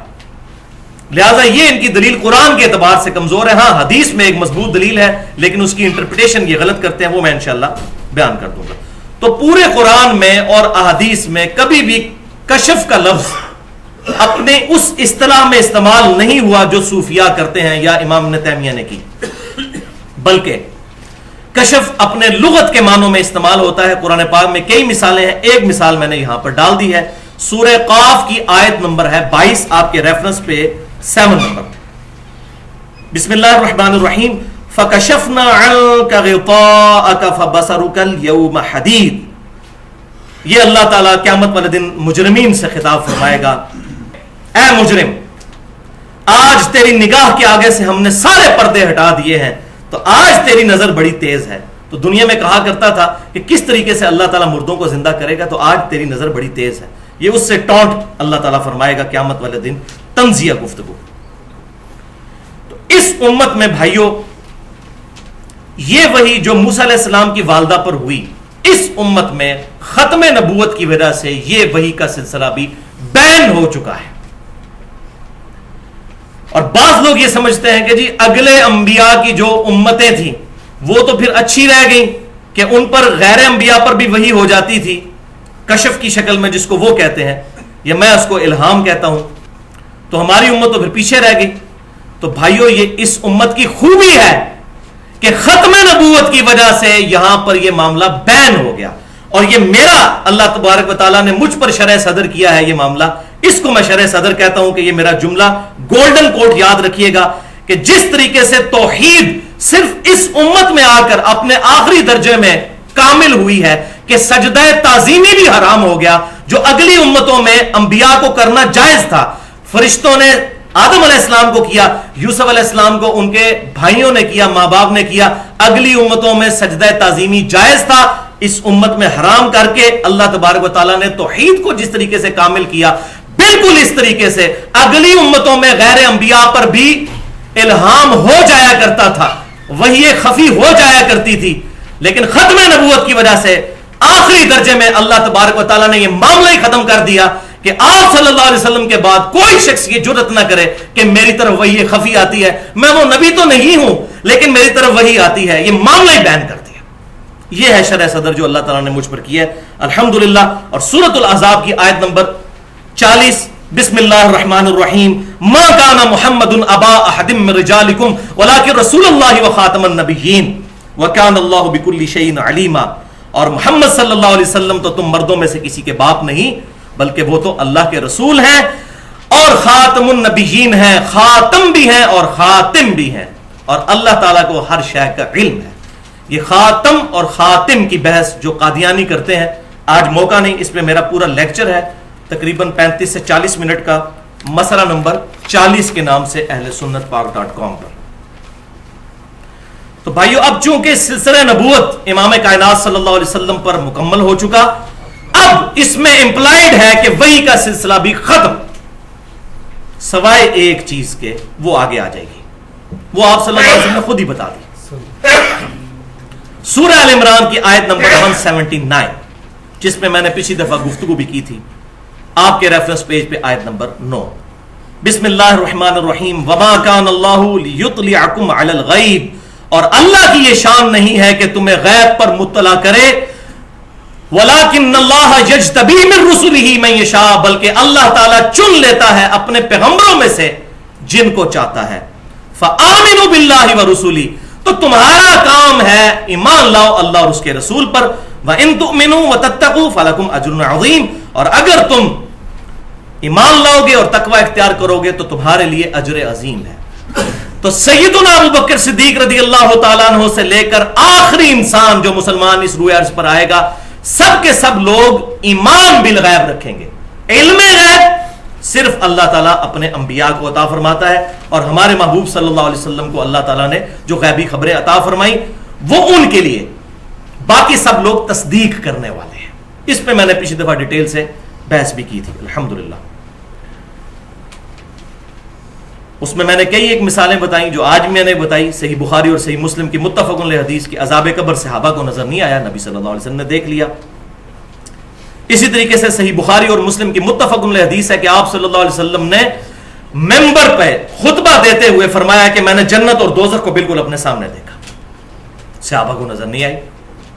اسی طریقے سے صحیح مسلم میں حدیث ہے انٹرنیشنل نمبرنگ کے مطابق 7213 کہ آپ صلی اللہ علیہ وسلم نے فرمایا کہ اگر مجھے یہ خطرہ نہ ہوتا کہ تم اپنے مردوں کو ہی دفنانا چھوڑ دو گے تو جو عذاب میں دیکھتا ہوں قبر کا اور سنتا ہوں, میں اپنے رب سے دعا کرتا کہ اللہ تعالیٰ تمہیں وہ عذاب سنوا دیتا, لیکن مجھے ڈر ہے کہ اگر تم وہ عذاب سن لو تو تم اپنے مردوں کو دفنانا ہی چھوڑ دو گے. اب اس میں یہ بات پتہ چل گئی کہ صحابہ کرام نے کبھی عذاب نہیں سنا, تو یہ کشف القبور کا عقیدہ سوائے من گھڑت عقیدے کے کچھ نہیں ہے. یا پھر ڈکلیئر کریں کہ ہاں ان ہمارے بزرگوں کے مرتبے صحابہ سے بھی بڑھ کر تھے, ان پہ وہ چیزیں کھل گئی جو صحابہ کرام علیہم رضوان پر نہیں کھلی, والعیاذ باللہ تعالی. اب رہا مسئلہ بھائیو اس حدیث کا جس کی غلط انٹرپریٹیشن کی تقریباً تمام مکاتب فکر کے لوگوں نے, اور ایک غلط عقیدہ امت کے اندر پروپیگیٹ کر دیا, اور اسی کو انہوں نے کہا یہ ہے ہمارے کشف کی بنیاد یہ والی حدیث. تو وہ میں حدیث بھی بیان کرتا ہوں, اس کی غلط انٹرپریٹیشن کی ایک ایک چیز کا جواب بھی دوں گا انشاءاللہ, اس کی صحیح اپروپریٹ ٹرانسلیشن بھی بتاؤں گا. وہ صحیح بخاری اور صحیح مسلم کی متفق علیہ حدیث ہے سیدنا عمر فاروق رضی اللہ تعالیٰ عنہ کے فضائل کے چیپٹر میں, کہ نبی صلی اللہ علیہ وسلم نے فرمایا کہ اگلی امتوں میں محدث ہوا کرتے تھے, اگر میری امت میں کوئی محدث ہوتا تو سیدنا عمر ہوتے. اور انہوں نے ترجمہ کیا کہ اگر میری امت میں کوئی محدث ہے تو وہ عمر ہے. اب یہ دو ترجمے, دونوں طرف ترجمہ جا سکتا ہے. ہم پہلے ترجمے کو کیوں ترجیح دیتے ہیں اور دوسرے کو نہیں مانتے, اس کے میں انشاءاللہ دلائل دوں گا. محدث اور محدث یہ دو ٹرم سمجھ لیجئے. ایک ہوتا ہے محدث جیسے امام بخاری تھے, امام مسلم زیر کے ساتھ حدیث روایت کرنے والا, بات روایت کرنے والا. اور ایک ہوتا ہے محدث, دال کے اوپر زبر, جس کے دل میں بات ڈال دی جائے, تو یہ وہ لفظ ہے. اگلی امتوں میں محدث ہوا کرتے تھے, میری امت میں اگر کوئی محدث ہوتا تو وہ عمر ہوتا. وہ کہتے ہیں جی اگر ہے تو عمر ہے. اب آ جائیے ان کی انٹرپریٹیشن. یہ جو دوسرا انہوں نے ترجمہ کیا, 4 دلائل ہیں ان کے, اس پہ میں ان کو ایک ایک کر کے ایمانداری کے ساتھ اپنی آخرت کی فکر کرتے ہوئے حق بات بتاتا ہوں انشاءاللہ. تو یہ دوسری کیٹیگری کے لوگوں کو پہلے ایڈریس کروں گا جو کہتے ہیں کہ اگر کوئی محدث ہے تو عمر ہے. وہ کہتے ہیں کہ جی اگر ان کو محدث نہ مانا جائے تو یہ تو حضرت عمر کی کوئی فضیلت ہی نہ ہوئی, یہ تو ساری زبانی کلامی جمع خرچ ہو گیا کہ جی اگر ہوتا تو عمر ہوتا, تو عمر ہے بھی نہیں آپ کہتے ہیں, تو پھر یہ فضیلت تو کوئی نہ ہوئی. آن دا فیس آف آرگومنٹ بات تو ٹھیک ہے, لیکن وہ یہ بات بھول جاتے ہیں کہ اسی طرح کی ایک حدیث جامعہ ترمذی میں بھی ہے, اگر میرے بعد کوئی نبی ہوتا تو عمر ہوتا. تو نبی ہے کوئی حضور کے بعد, حضرت عمر کو نبوت ملی, تو یہ فضیلت ہے نا. اگر یہ فضیلت ہے تو وہ فضیلت بھی رہے گی. کہ اگر محدث ہوتا تو عمر ہوتا. بالکل ایک جیسی بات ہے. اچھا دوسری دلیل وہ کہتے ہیں جی اگلے نبیوں کی امتیں تو پھر اس امت سے بازی لے گئیں, ان کے عام امتیوں کو بھی اللہ تبارک و تعالیٰ وحی خفی فرماتا تھا, وہ محدث ہوتے تھے, اس امت میں کسی کو بھی نہ ملا, تو اس امت کی فضیلت ہی نہ رہی. تو یہ الحمدللہ میں نے کہا کہ اللہ تعالیٰ نے مجھ پر شرح صدر کیا ہے اس معاملے میں کہ بھائیو اس امت کی فضیلت ہی اس میں ہے کہ اس امت میں کوئی محدث نہ ہو. کیوں؟ یہ ختم نبوت کا تقاضا ہے. جس طریقے سے توحید کامل ہوئی کہ اس امت میں سجدہ تعظیمی بھی حرام ہو گیا جو اگلی امتوں میں جائز تھا, توحید کو کامل کرنے کے لیے, ختم نبوت کو کامل کرنے کے لیے, اس معاملے پہ سیل لگانے کے لیے اللہ تعالیٰ نے یہ معاملہ بھی کر دیا کہ وحی خفی جو غیر انبیاء کو ہوتی تھی وہ ختم کر دی. یہ تو فضیلت ہے اس امت کی. اور پھر ان سے پوچھیں کہ اس امت کی فضیلت تو اللہ نے خود بتا دی ہے, ان چیزوں کی وجہ سے تو فضیلت نہیں ہے, ختم نبوت کی وجہ سے فضیلت ہے, جس کی وجہ سے اللہ تعالیٰ نے وہ ٹائٹل اس امت کو دیا. سورہ آل عمران کی آیت نمبر 110 میں کنتم خیر امت اخرجت للناس تأمرون بالمعروف وتنہون عن المنکر وتؤمنون باللہ, تم سب سے بڑی بہتر امت ہو جو لوگوں کی بھلائی کے لیے نکالے گئے. تم لوگوں کو نیکی کی طرف بلاتے ہو اور برائی سے روکتے ہو اور اللہ پر ایمان لاتے ہو جیسا کہ حق ہے. یعنی ایمان لانے کا حق یہی ہے کہ نیکی کی طرف بلانا اور برائی سے روکنا. یہ ہے کنتم خیر امت اخرجت للناس, نیکی کا حکم دینا اور برائی سے روکنا یہ ہماری خوبی تھی, یہ ختم نبوت کی وجہ سے ملی. لہذا اس امت میں محدث کا نہ ہونا اس امت کی خوبی ہے. یہ تو جواب تھا جناب علمی. اب پھکی والا جواب بھی, جس کو پنجابی میں پھکی اور انگلش میں لاجیکل آنسر کہتے ہیں, اور اردو میں الزامی جواب, اور سائنٹیفک لینگویج میں میں نے اس کا نام رکھا ہے اینٹی وینم. تو پھکی والا جواب یہ ہے کہ کل کو پھر کوئی یہ بھی کہے گا کہ حضرت ابراہیم علیہ السلام کے بیٹے بھی پیغمبر تھے, ان کے پوتے بھی پیغمبر تھے, ان کے پڑپوتے بھی پیغمبر تھے. سیدنا ابراہیم علیہ السلام کے بیٹے سیدنا اسحاق علیہ السلام, ان کے بیٹے یعقوب علیہ السلام, پھر ان کے آگے سے بھی بیٹے سیدنا یوسف علیہ السلام, وہ پیغمبر تھے. اور ہمارے نبی صلی اللہ علیہ وسلم کی اولاد میں تو کوئی پیغمبر نہیں ہے, تو اب یہاں ہم پیغمبر ثابت کرنا شروع کریں گے. تو یہ ہے وہ پھکی والا جواب کہ اس امت کی خوبی یہی ہے کہ ختم نبوت کی وجہ سے یہ معاملات بینڈ. الحمدللہ. تیسری دلیل جس سے وہ دھوکہ دینے کی کوشش کرتے ہیں وہ بھی بڑی مضبوط دلیل ہے اگر عام آدمی کو پتہ نہ ہو. وہ کہتے ہیں کہ دیکھیں جی صحیح بخاری اور مسلم کی متفق علیہ حدیث ہے کہ 3 معاملات میں اللہ تعالیٰ نے سیدنا عمر فاروق رضی اللہ تعالیٰ عنہ کے مشورے پر آیات قرآن کی نازل کر دی. نمبر 1 کہ سیدنا عمر فاروق رضی اللہ تعالیٰ عنہ نے مشورہ دیا تھا کہ مقام ابراہیم کو مصلی بنایا جائے, کیونکہ آپ صلی اللہ علیہ وسلم مستجاب دیوار پر کھڑا ہوتے تھے, اور وہ جو دیوار ہے یہ آپ پاکستان سے دیکھیں تو اس کارنر پر جو ہے وہ حجر اسود ہے, اس دیوار کو مستجاب کہتے ہیں. یہاں پر حتیم ہے, یعنی حتیم کے اپوزٹ ہے مستجاب. تو یہاں آپ صلی اللہ علیہ وسلم نماز پڑھتے تھے, اس کا فائدہ یہ ہوتا تھا کہ دونوں قبلوں کی طرف منہ ہو جاتا تھا. تو سیدنا عمر نے مشورہ دیا کہ یا رسول اللہ آپ یہاں پر مقام ابراہیم پر پڑھیں تاکہ وہ دوسرے قبلے والا معاملہ الگ رہ جائے اور پرٹیکولر خانہ کعبہ شریف کی پرائورٹی ثابت ہو. تو اس پر آیت نازل ہوگی سورۃ البقرہ میں وَاتَّخِذُوا مِن مَّقَامِ إِبْرَاهِيمَ مُصَلًّى. ایک یہ چیز. دوسرا سیدنا عمر نے مشورہ دیا تھا کہ عورتوں کو پردے کا حکم دے, اس پہ آیات نازل ہوئی سورۃ الاحزاب میں سورہ نور کے اندر. اور تیسرا غزوہ بدر کے قیدیوں کے معاملے میں سیدنا عمر فاروق رضی اللہ تعالیٰ عنہ کا جو مشورہ تھا اسی کی توثیق اللہ تعالیٰ نے قرآن پاک میں نازل فرمائی. تو کہتے ہیں دیکھیں جی سیدنا عمر کو یہ کشف ہو گیا تھا. قرآن اور حدیث میں کوئی دکھا دے کسی ضعیف روایت میں کہ انہوں نے کہا کہ مجھے کشف ہوا ہے, ان کے اپنے الفاظ بخاری اور مسلم میں اسی حدیث میں ہے. وہ کہتے ہیں میں نے 3 کاموں میں اپنے رب کی موافقت کی, میں نے اپنے رب کی موافقت کی. تو یہ شرح صدر ہوا, ان کا ایکسپرٹ اوپینین تھا کہ یہ ان کے مشورے تھے وہ مان لی, اور کئی مشورے نہیں بھی مانے گئے. ایسا نہیں ہے کہ ہر مشورہ ہی مانا گیا ہے. صلح حدیبیہ کے موقع پر بخاری اور مسلم میں حدیث آتی ہے کہ سیدنا عمر راضی نہیں تھے اس صلح کے اوپر اور بڑی سختی سے مخالفت کی, اور ان سے تھوڑی سی گستاخی بھی ہو گئی جس پہ وہ بعد میں روتے تھے. وہاں حضور نے ان کی بات نہیں مانی, اور بعد میں پتا چلا کہ حضرت عمر کا مشورہ 100% غلط تھا, بلکہ الٹا اس سے اسلام کو نقصان ہو جانا تھا. وہ حضور نے نہیں مانا. تو یہ سیدنا عمر کے الفاظ ہیں کہ اللہ تعالیٰ کی میں نے موافقت کی, میرے مشورے تھے, اللہ تعالیٰ نے اس کو انڈورس کر. کشف کا لفظ کہیں نہیں آیا, الہام کا لفظ بھی اس میں نہیں آیا. چوتھی دلیل اس کانٹیکسٹ میں بڑی مشہور حدیث پیش کرتے ہیں دلائل النبوہ امام بہیقی کی کتاب سے، او جی سیدنا عمر نے سینکڑوں میل دور اپنے ایک جرنیل ساریہ کو دیکھ لیا تھا ممبر پر اور کہا تھا یا ساریۃ الجبل، اے ساریہ پہاڑ کی طرف متوجہ ہو، تو ان کو کشف ہو گیا تھا، اتنی دور انہوں نے دیکھ لیا. اور اپنی اجتہادی غلطی کی وجہ سے، منہج کی خرابی کی وجہ سے جو حدیث پہ حکم لگانے کا ہے، شیخ البانی نے بھی اس روایت کو حسن کہا، حالانکہ یہ پکی ٹھکی ضعیف روایت ہے. اس حدیث میں محمد بن اجلان ایک راوی ہیں، وہ مدلس ہیں اور ان سے روایت کر رہے ہیں، اور صحیح مسلم یہ پیٹ رول موجود ہے کہ مدلس کی ان والی روایت ضعیف ہوتی ہے جب تک وہ بتا نہ دے کہ اس نے یہ حدیث کس سے سنی ہے. سما کی تصریح کوئی ثابت نہیں ہے. اور اگر کوئی کہتا ہے جی میں نے اس اصول کو نہیں ماننا، تو اس اصول پہ پھر میں ایک حدیث بتاتا ہوں جو اکثر بتایا کرتا ہوں، آج پھر بتاؤں، کیونکہ اس کے بغیر، اس اینٹی وینم کے بغیر، اس پھکی کے بغیر اور اس لاجیکل آنسر کے بغیر، الزامی جواب کے بغیر بات سمجھ نہیں آتی.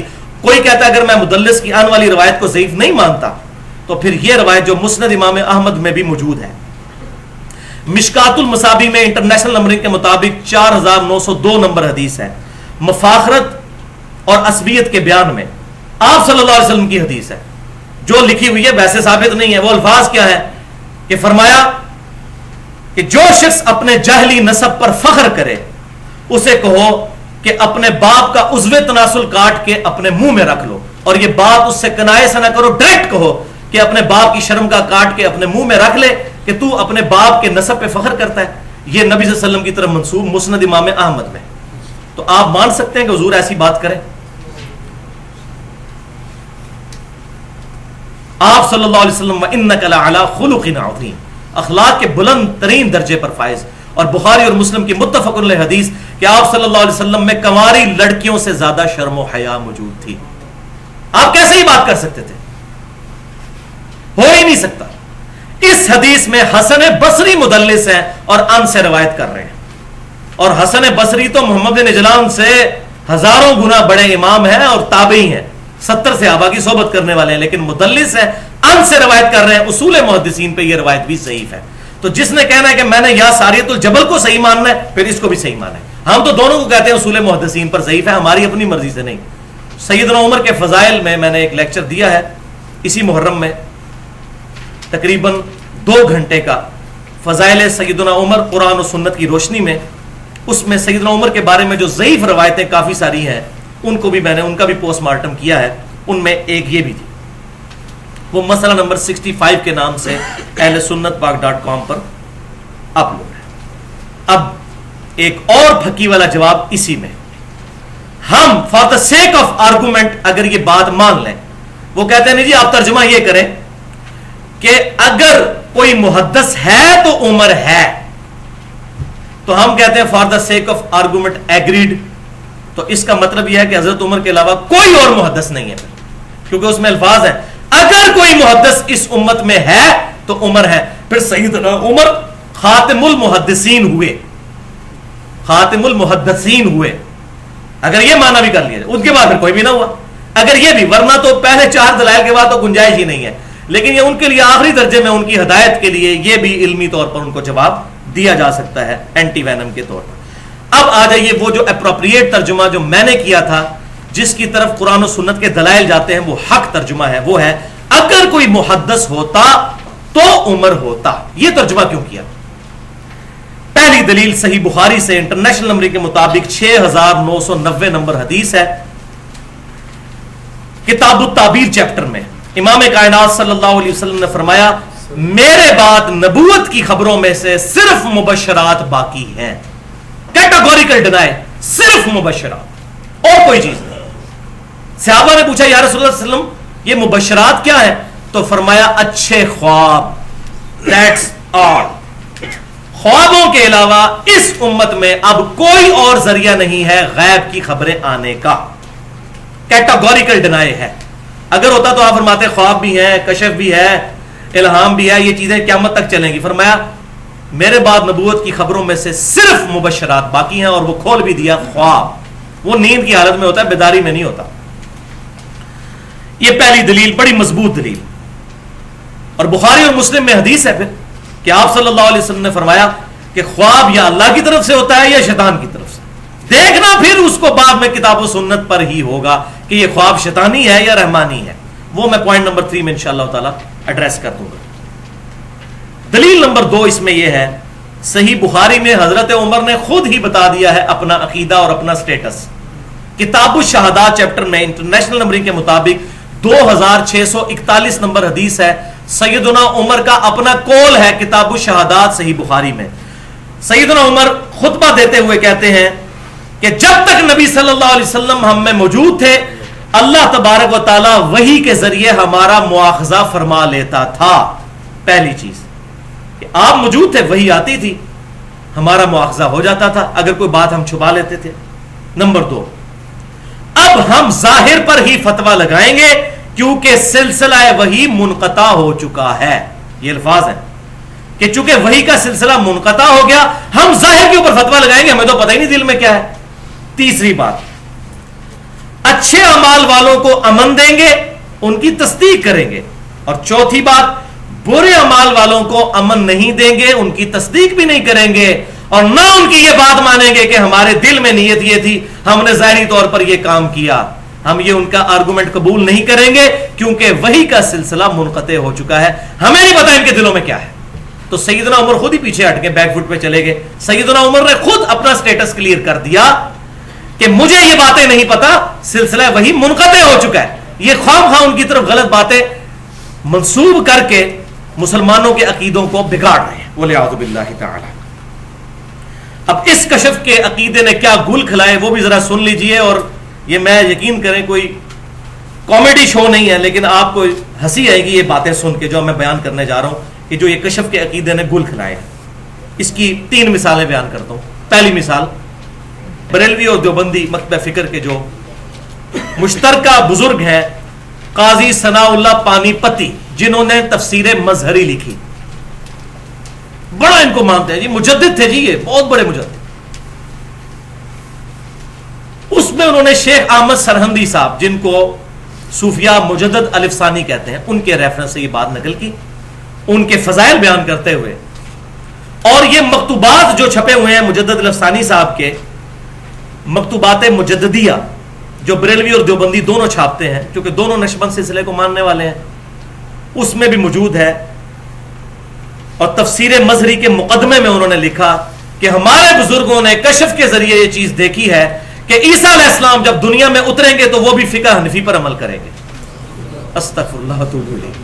اندازہ کریں، یعنی ایک پیغمبر کو ایک غیر پیغمبر کا مقلد، یعنی کہ جب انسان کے دماغ خراب ہو جائے نا تو کس درجے تک انسان اتر جاتا ہے. وہ کہتے ہیں عیسیٰ علیہ السلام بھی، یہ نہیں کہا کہ نبی صلی اللہ علیہ وسلم کی پیروی کریں گے، جبکہ حدیث میں آتا ہے بخاری اور مسلم اور باقی کتابوں میں کہ وہ تمہارے نبی کی سنت کو زندہ کریں گے. لیکن انہوں نے اللہ معافی دے کہ پیغمبر کے برابر یا اس سے اوپر ہی درجہ دے دیا ہوا ہے کہ عیسیٰ علیہ السلام بھی فقہ حنفی پر عمل کریں گے. ہم نے کشف کے ذریعے دیکھ لیا ہے.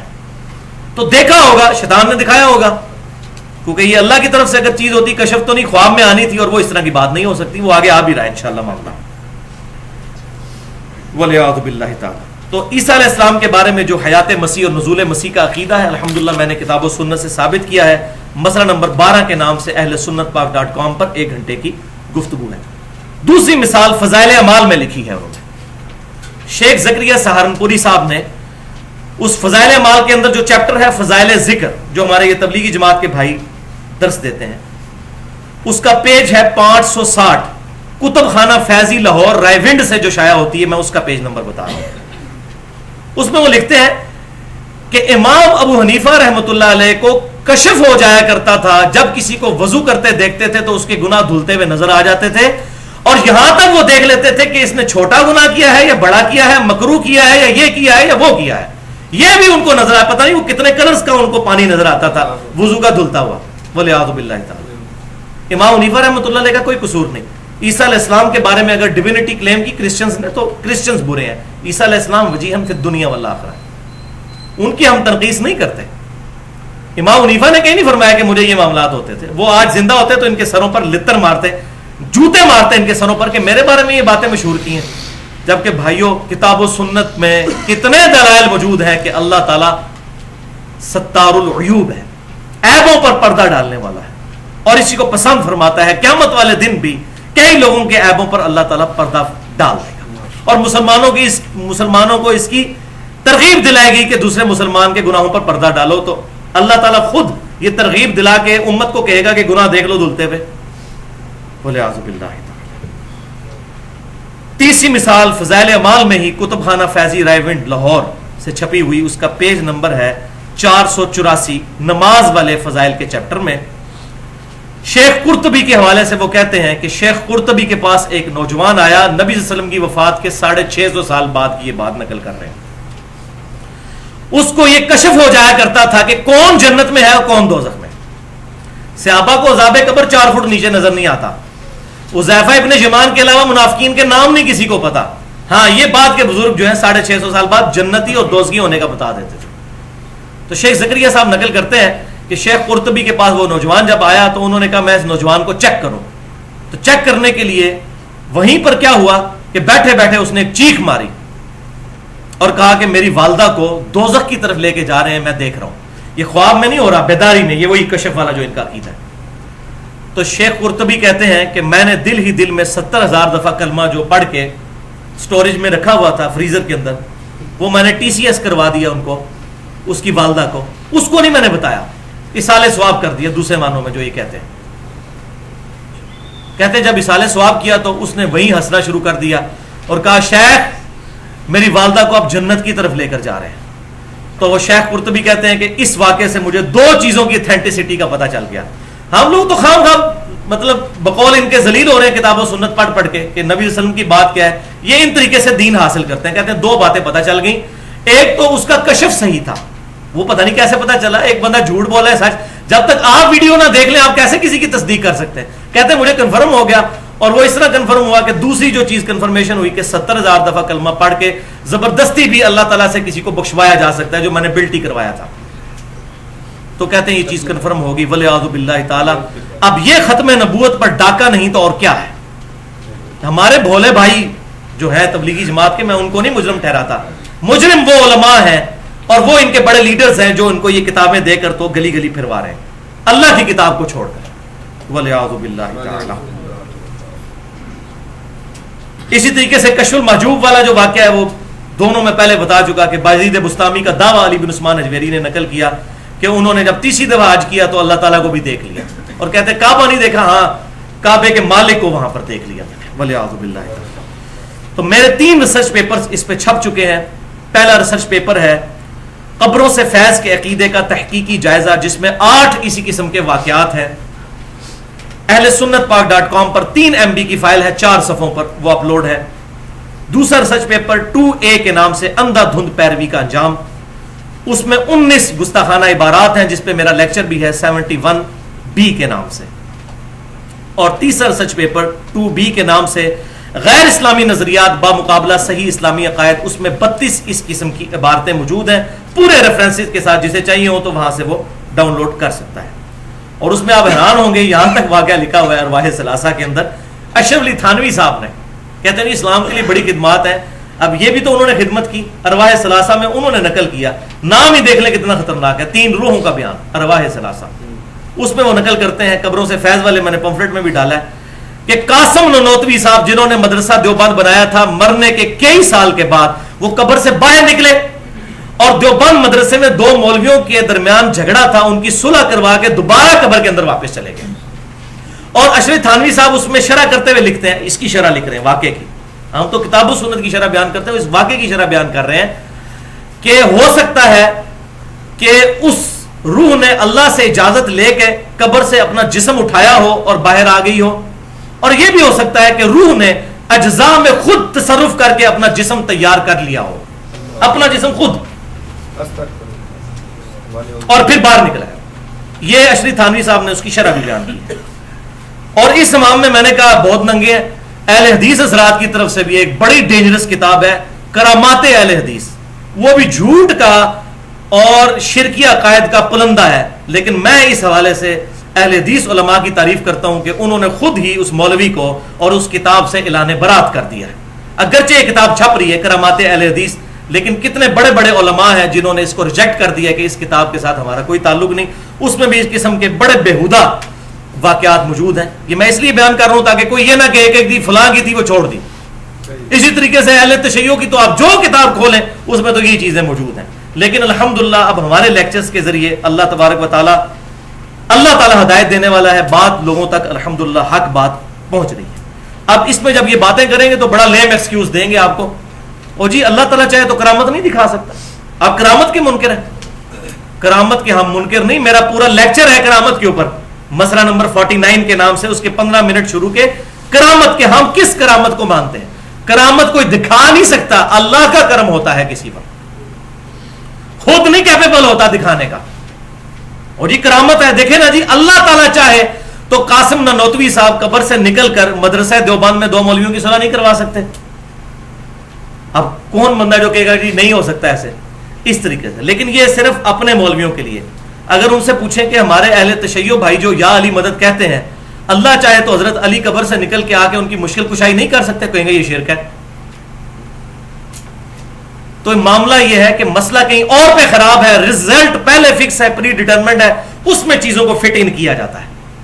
اور یہ اللہ تعالیٰ چاہے تو دکھا سکتا ہے. بھائی اس طریقے سے اگر چیزیں مانی جائیں تو انسان مسلمان نہیں رہتا. کیوں کہ اللہ تبارک و تعالیٰ نے واضح طور پر قرآن پاک میں 2 آیات ایسی نازل فرما دی ہیں. وَلِعَوْذُ بِاللَّهِ تعالیٰ, یہاں پر اگر میں ایک جملہ بولوں کہ پھر کوئی یہ شخص یہ بھی جرات کر سکتا ہے کہ اللہ تعالیٰ چاہے تو بیوی رکھ سکتا ہے, جبکہ اللہ تعالیٰ فرما رہا ہے لم یلد ولم یولد ولم یکن لہ کفوا احد. اللہ کا چاہنا آپ نے اپنی مرضی سے کیسے طے کر دیا؟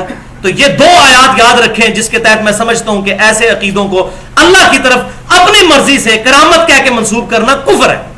پہلی آیت سورۃ النساء اور سورۃ المائدہ دونوں میں موجود ہے, یا اہل الکتاب لا تغلوا فی دینکم ولا تقولوا علی اللہ الا الحق.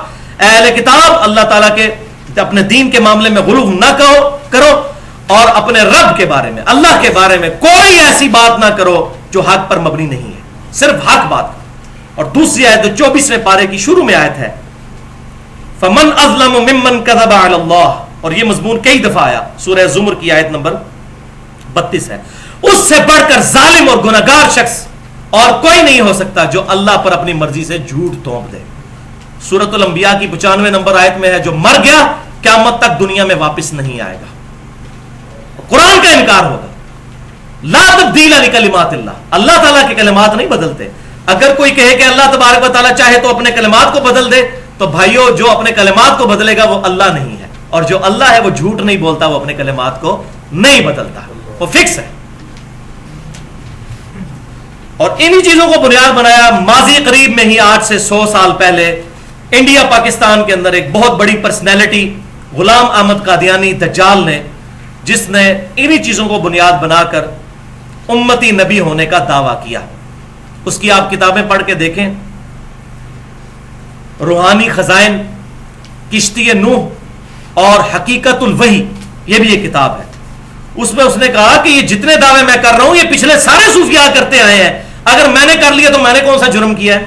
اور دیو جواب انہوں, آؤ میدان جواب دیو. تو میں اس میں ایک جملہ بولا کرتا ہوں کہ غلام احمد قادیانی نے شراب کو شراب پی کر کہا کہ میں نے شراب پی, اور ان لوگوں نے وہی غلط اور گندی چیزیں اپنے عقائد پروپیگیٹ کیے, لیکن کہا یہ شراب نہیں انگوروں کا جوس ہے شراب ہی تھی, لیکن فتوے سے بچ گئے.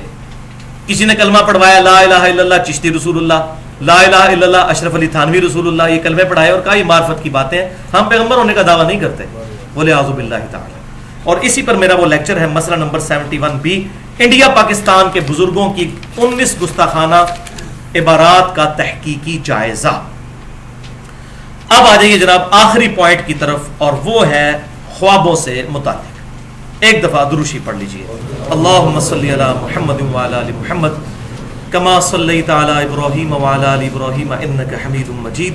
اللہم بارک علی محمد وعلی آل محمد کما بارکت علی ابراہیم وعلی آل ابراہیم انک حمید مجید. پوائنٹ نمبر 3 ہے تیسری اصطلاح سے ریلیٹڈ, اور وہ ہے رؤیا. عربی میں کہتے ہیں خواب کو رؤیا, اور اس میں بھی پرٹیکولر دیدار مصطفیٰ صلی اللہ علیہ وسلم کے بارے میں ایڈریس کروں گا. جو ایکسٹریم رویے پائے جاتے ہیں ہر طرف سے, درمیان کی راہ اس معاملے میں کیا ہے وہ میں انشاءاللہ بیان کروں گا. تو الہام کے بارے میں تو عقیدہ تھا کہ اللہ تبارک و تعالیٰ دل پر القاء کر دیتا ہے، کسی کو شرح صدر کر دیتا ہے. کشف کے بارے میں تھا کہ وہ نیند اور بیداری کے درمیان کی کوئی کیفیت ہوتی ہے. اور یہ پرٹیکولر اس پر تو سب متفق ہیں، اور الحمدللہ ہم نے احادیث بھی سن لی شروع میں دوسرے پوائنٹ میں کہ خواب ایک ذریعہ ہے اب قیامت تک غیبی خبروں کا، بخاری اور مسلم کی متفق علیہ حدیث کے تحت. یہ نیند کی حالت میں ہوتی ہے اور خواب کے ایکسپیرینس سے ہر انسان گزرتا ہے. خواب اللہ تعالیٰ نے ایک ایسی چیز رکھی ہے جس کی وجہ سے اللہ تعالیٰ انسان کو یہ میسج دینا چاہتا ہے کہ جس طریقے سے انسان جب خواب دیکھتا ہے اور اٹھ جاتا ہے تو کہتا ہے کہ یہ جو زندگی میں نے گزاری خواب کی حالت میں یہ تو خواب تھا، اصل زندگی تو یہ ہے. بالکل اس طریقے سے ایک آخرت کی اصل زندگی آنے والی ہے جس کو اس زندگی کے ساتھ وہی نسبت ہے جو اس زندگی کو خواب کے ساتھ، کہ جب وہ قیامت کا دن آئے گا تو انسان کہے گا ہائے اصل زندگی تو یہ تھی. تو یہ دنیا میں اللہ تعالیٰ نے ایک ایکسپیرینس کروا دیا، اور یہ اللہ تعالیٰ کا ایک طریقہ ہے. اللہ تعالیٰ نے ایک انسٹیٹیوٹ بنایا ہے، ایک موڈ آف نالج ہے، ایک ورچوئل تمثیلی طریقہ ہے لوگوں تک غیب کی خبریں پہنچانے کا اور ان کی اصلاح کرنے کا. شیطانی بھی ہو سکتا ہے، رحمانی خواب بھی ہوتے ہیں. اور اس میں یہ بھی بات یاد رکھیے، اکثر ہم خواب میں اپنے قریبی رشتہ داروں کو دیکھتے ہیں جو زندہ ہیں، لیکن اگر آپ صبح اٹھ کر انہی رشتہ داروں سے پوچھیں کہ جناب ابو جان آپ رات کو خواب میں مجھے آئے تھے، تو ان کو نہیں پتا ہوتا کہ میں آیا تھا. تو آپ خواب میں یہ جو اکثر لوگ کہتے ہیں نا پیر صاحب آگے فجر کے ٹائم جگا جاتے ہیں، تو پیر صاحب کو پوچھیں ان کو نہیں پتا ہوتا. یہ تمثیلی سارے معاملات ہوتے ہیں. ہوتے شیطان آ جائے، اللہ تبارک و تعالیٰ کی طرف سے کوئی معاملہ ہو جائے. تو یہ جو کہتے ہیں نا پیر صاحب آ کے جگاتے ہیں، تو ان کو کہ اسی ٹائم پیر صاحب کو فون کریں کہ آپ رات کو کدھر تھے، تو اگر بتا جائیں تو پھر ہمیں پکڑ لیں آ کے. تو یہ تمثیلی معاملات ہوتے ہیں، انسان سوچتا رہتا ہے اور یہ معاملات انسان کے ساتھ ایسے ہوتے ہیں. تو ایک پورا اللہ تبارک و تعالیٰ کا ایک سمجھ لیں محکمہ ہے. ہاں انبیاء اکرام علیہ السلام کے خواب ڈیفینیٹ وہی ہوتے ہیں، اس میں کوئی شک ہی نہیں ہے، اور قرآن پاک اس پر گواہ ہے. کئی ایک جگہوں میں آیات قرآن پاک میں موجود ہیں. آپ کے پیپر کے اوپر آخری دو جو آیات کراس ریفرنس کے طور پر ہیں، آیت نمبر 11 اور 12 سورہ الصافات کی آیت نمبر 102. بسم اللہ الرحمن الرحیم. ابراہیم علیہ السلام کا ذکر ہو رہا ہے کہ وہ اپنے بیٹے سے گفتگو کرتے ہوئے کہتے ہیں قال یا بنی انی ارا فی المنام، اے میرے بچے میں نے خواب میں دیکھا ہے انی اذبحک فانظر ماذا ترى، کہ میں تجھے ذبح کر رہا ہوں، اب بتا کہ تیری کیا رائے ہے. قال یا ابت افعل ما تؤمر، فرما بردار بچے نے کہا اے ابا جان کر گزریے جو آپ کے رب نے آپ کو حکم دیا ہے. اللہ اکبر. ستجدنی انشاءاللہ من الصابرین، ان قریب آپ مجھے صابرین میں سے پائیں گے. اب ایک بچے کو ذبح کرنا یہ اتنا بڑا ایکٹ ہے، بغیر وحی کے ممکن نہیں ہے. اور یہ آیا کہ قرآن پاک میں اللہ تعالیٰ نے فرما دیا انی ارا فی المنام، میں نے خواب میں دیکھا ہے. لہذا نبی کا خواب ایگزیکٹ وہی ہوتا ہے. لہذا جو ہمارے پیغمبر صلی اللہ علیہ وسلم نے جامع ترمذی کا میں نے حوالہ دیا 3235 نمبر حدیث جو بالکل صحیح حدیث ہے، جسے امام بخاری نے بھی توثیق کی، امام ترمذی نے بھی توثیق کی، شیخ البانی نے بھی توثیق کی، شیخ زبیر علی زئی صاحب نے بھی توثیق کی کہ نبی صلی اللہ علیہ وسلم نے خواب میں اللہ کو دیکھا. تو وہ بالکل وحی الہی. دوسرا ہمارے پیغمبر صلی اللہ علیہ وسلم کے بارے میں یہ سورہ الفتح کی آیت نمبر ہے 27. لقد صدق اللہ رسولہ الرؤیا بالحق، بے شک اللہ تعالیٰ نے سچا کر دکھایا اپنے رسول کا خواب کہ بے شک تم ضرور داخل ہوگے مسجد حرام میں امن کی حالت میں. یہ نبی صلی اللہ علیہ وسلم کو خواب دکھایا گیا تھا اور وہی ہوا. صلح حدیبیہ کے موقع پر تو نہ جا سکے، لیکن اس سے اگلے سال اللہ تعالیٰ نے 3 دن کے لیے مکہ شریف کفار مکہ نے چھوڑ دیا اور صحابہ کرام نے اور نبی صلی اللہ علیہ وسلم نے اللہ تعالیٰ کے اذن سے وہاں پر جا کر عمرہ ادا کیا اور وہ خواب سچا کر دکھایا.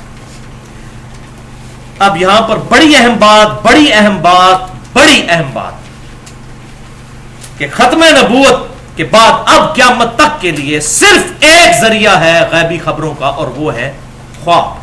اکلوتی شکل جو میں پہلے حدیث بیان کر چکا صحیح بخاری سے، انٹرنیشنل نمبر کے مطابق 6990 کہ نبوت کی خبروں میں سے اب صرف خواب باقی ہیں، مبشرات باقی ہیں، اور پھر فرمایا یہ خواب ہے. دوسری حدیث صحیح بخاری اور صحیح مسلم کی متفق علیہ حدیث ہے کہ مومن کا خواب نبوت کی خبروں کا 46واں حصہ ہے. مومن کا خواب، انبیاء کا تو خواب ہے ہی ہے، مومن کا خواب بھی. اس خواب کے ذریعے اللہ تعالیٰ مستقبل کی خبر بھی دے سکتا ہے اور دین کا کوئی مسئلہ بھی بتا سکتا ہے، لیکن اس میں خواب حجت نہیں ہوں گے، کتاب و سنت پر پیش کیا جائے گا. مستقبل کی خبر کسی کو خواب میں دکھائی جا سکتی ہے، لیکن وہ جب تک خبر واقع نہ ہو جائے کوئی کہہ نہیں سکتا کہ یہ بات ٹھیک تھی. وہ ہونے کے بعد پتہ چلے گا. مثال کے طور پہ میں آپ کو اپنا پرسنل ایک واقعہ بتاتا ہوں.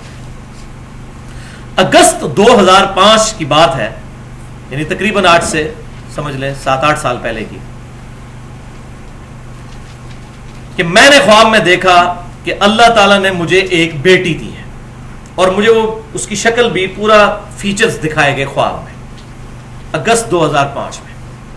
اور اس کے پھر 4 مہینے کے بعد 3 دسمبر 2005 کو اللہ تعالیٰ نے مجھے الحمدللہ بیٹی کی دولت سے نوازا، اور ایگزیکٹ وہی شکل تھی جو میں نے 4 مہینے پہلے خواب میں دیکھی تھی. اب وہ جب تک واقعہ نہ ہو جاتا، میں نے بیٹی دیکھی تھی، بیٹا پیدا ہو جاتا تو میرا خواب غلط ہوتا، اور پھر شکل بھی وہی. تو اس چیز سے اب کنفرم ہو گیا کہ یہ غیبی خبر تھی. اس طرح آپ کے ساتھ بھی کئی معاملات ہوئے ہوں گے. لیکن دین کے معاملات جو ہیں وہ اگر خواب میں ایسے معاملات ہوں وہ حق ہو سکتے ہیں، لیکن ان کو کتاب و سنت پر پیش کیا جائے گا. ایسا نہیں ہے کہ کتاب و سنت کے بغیر کسی کی ذاتی انٹرپریٹیشن مان لی جائے.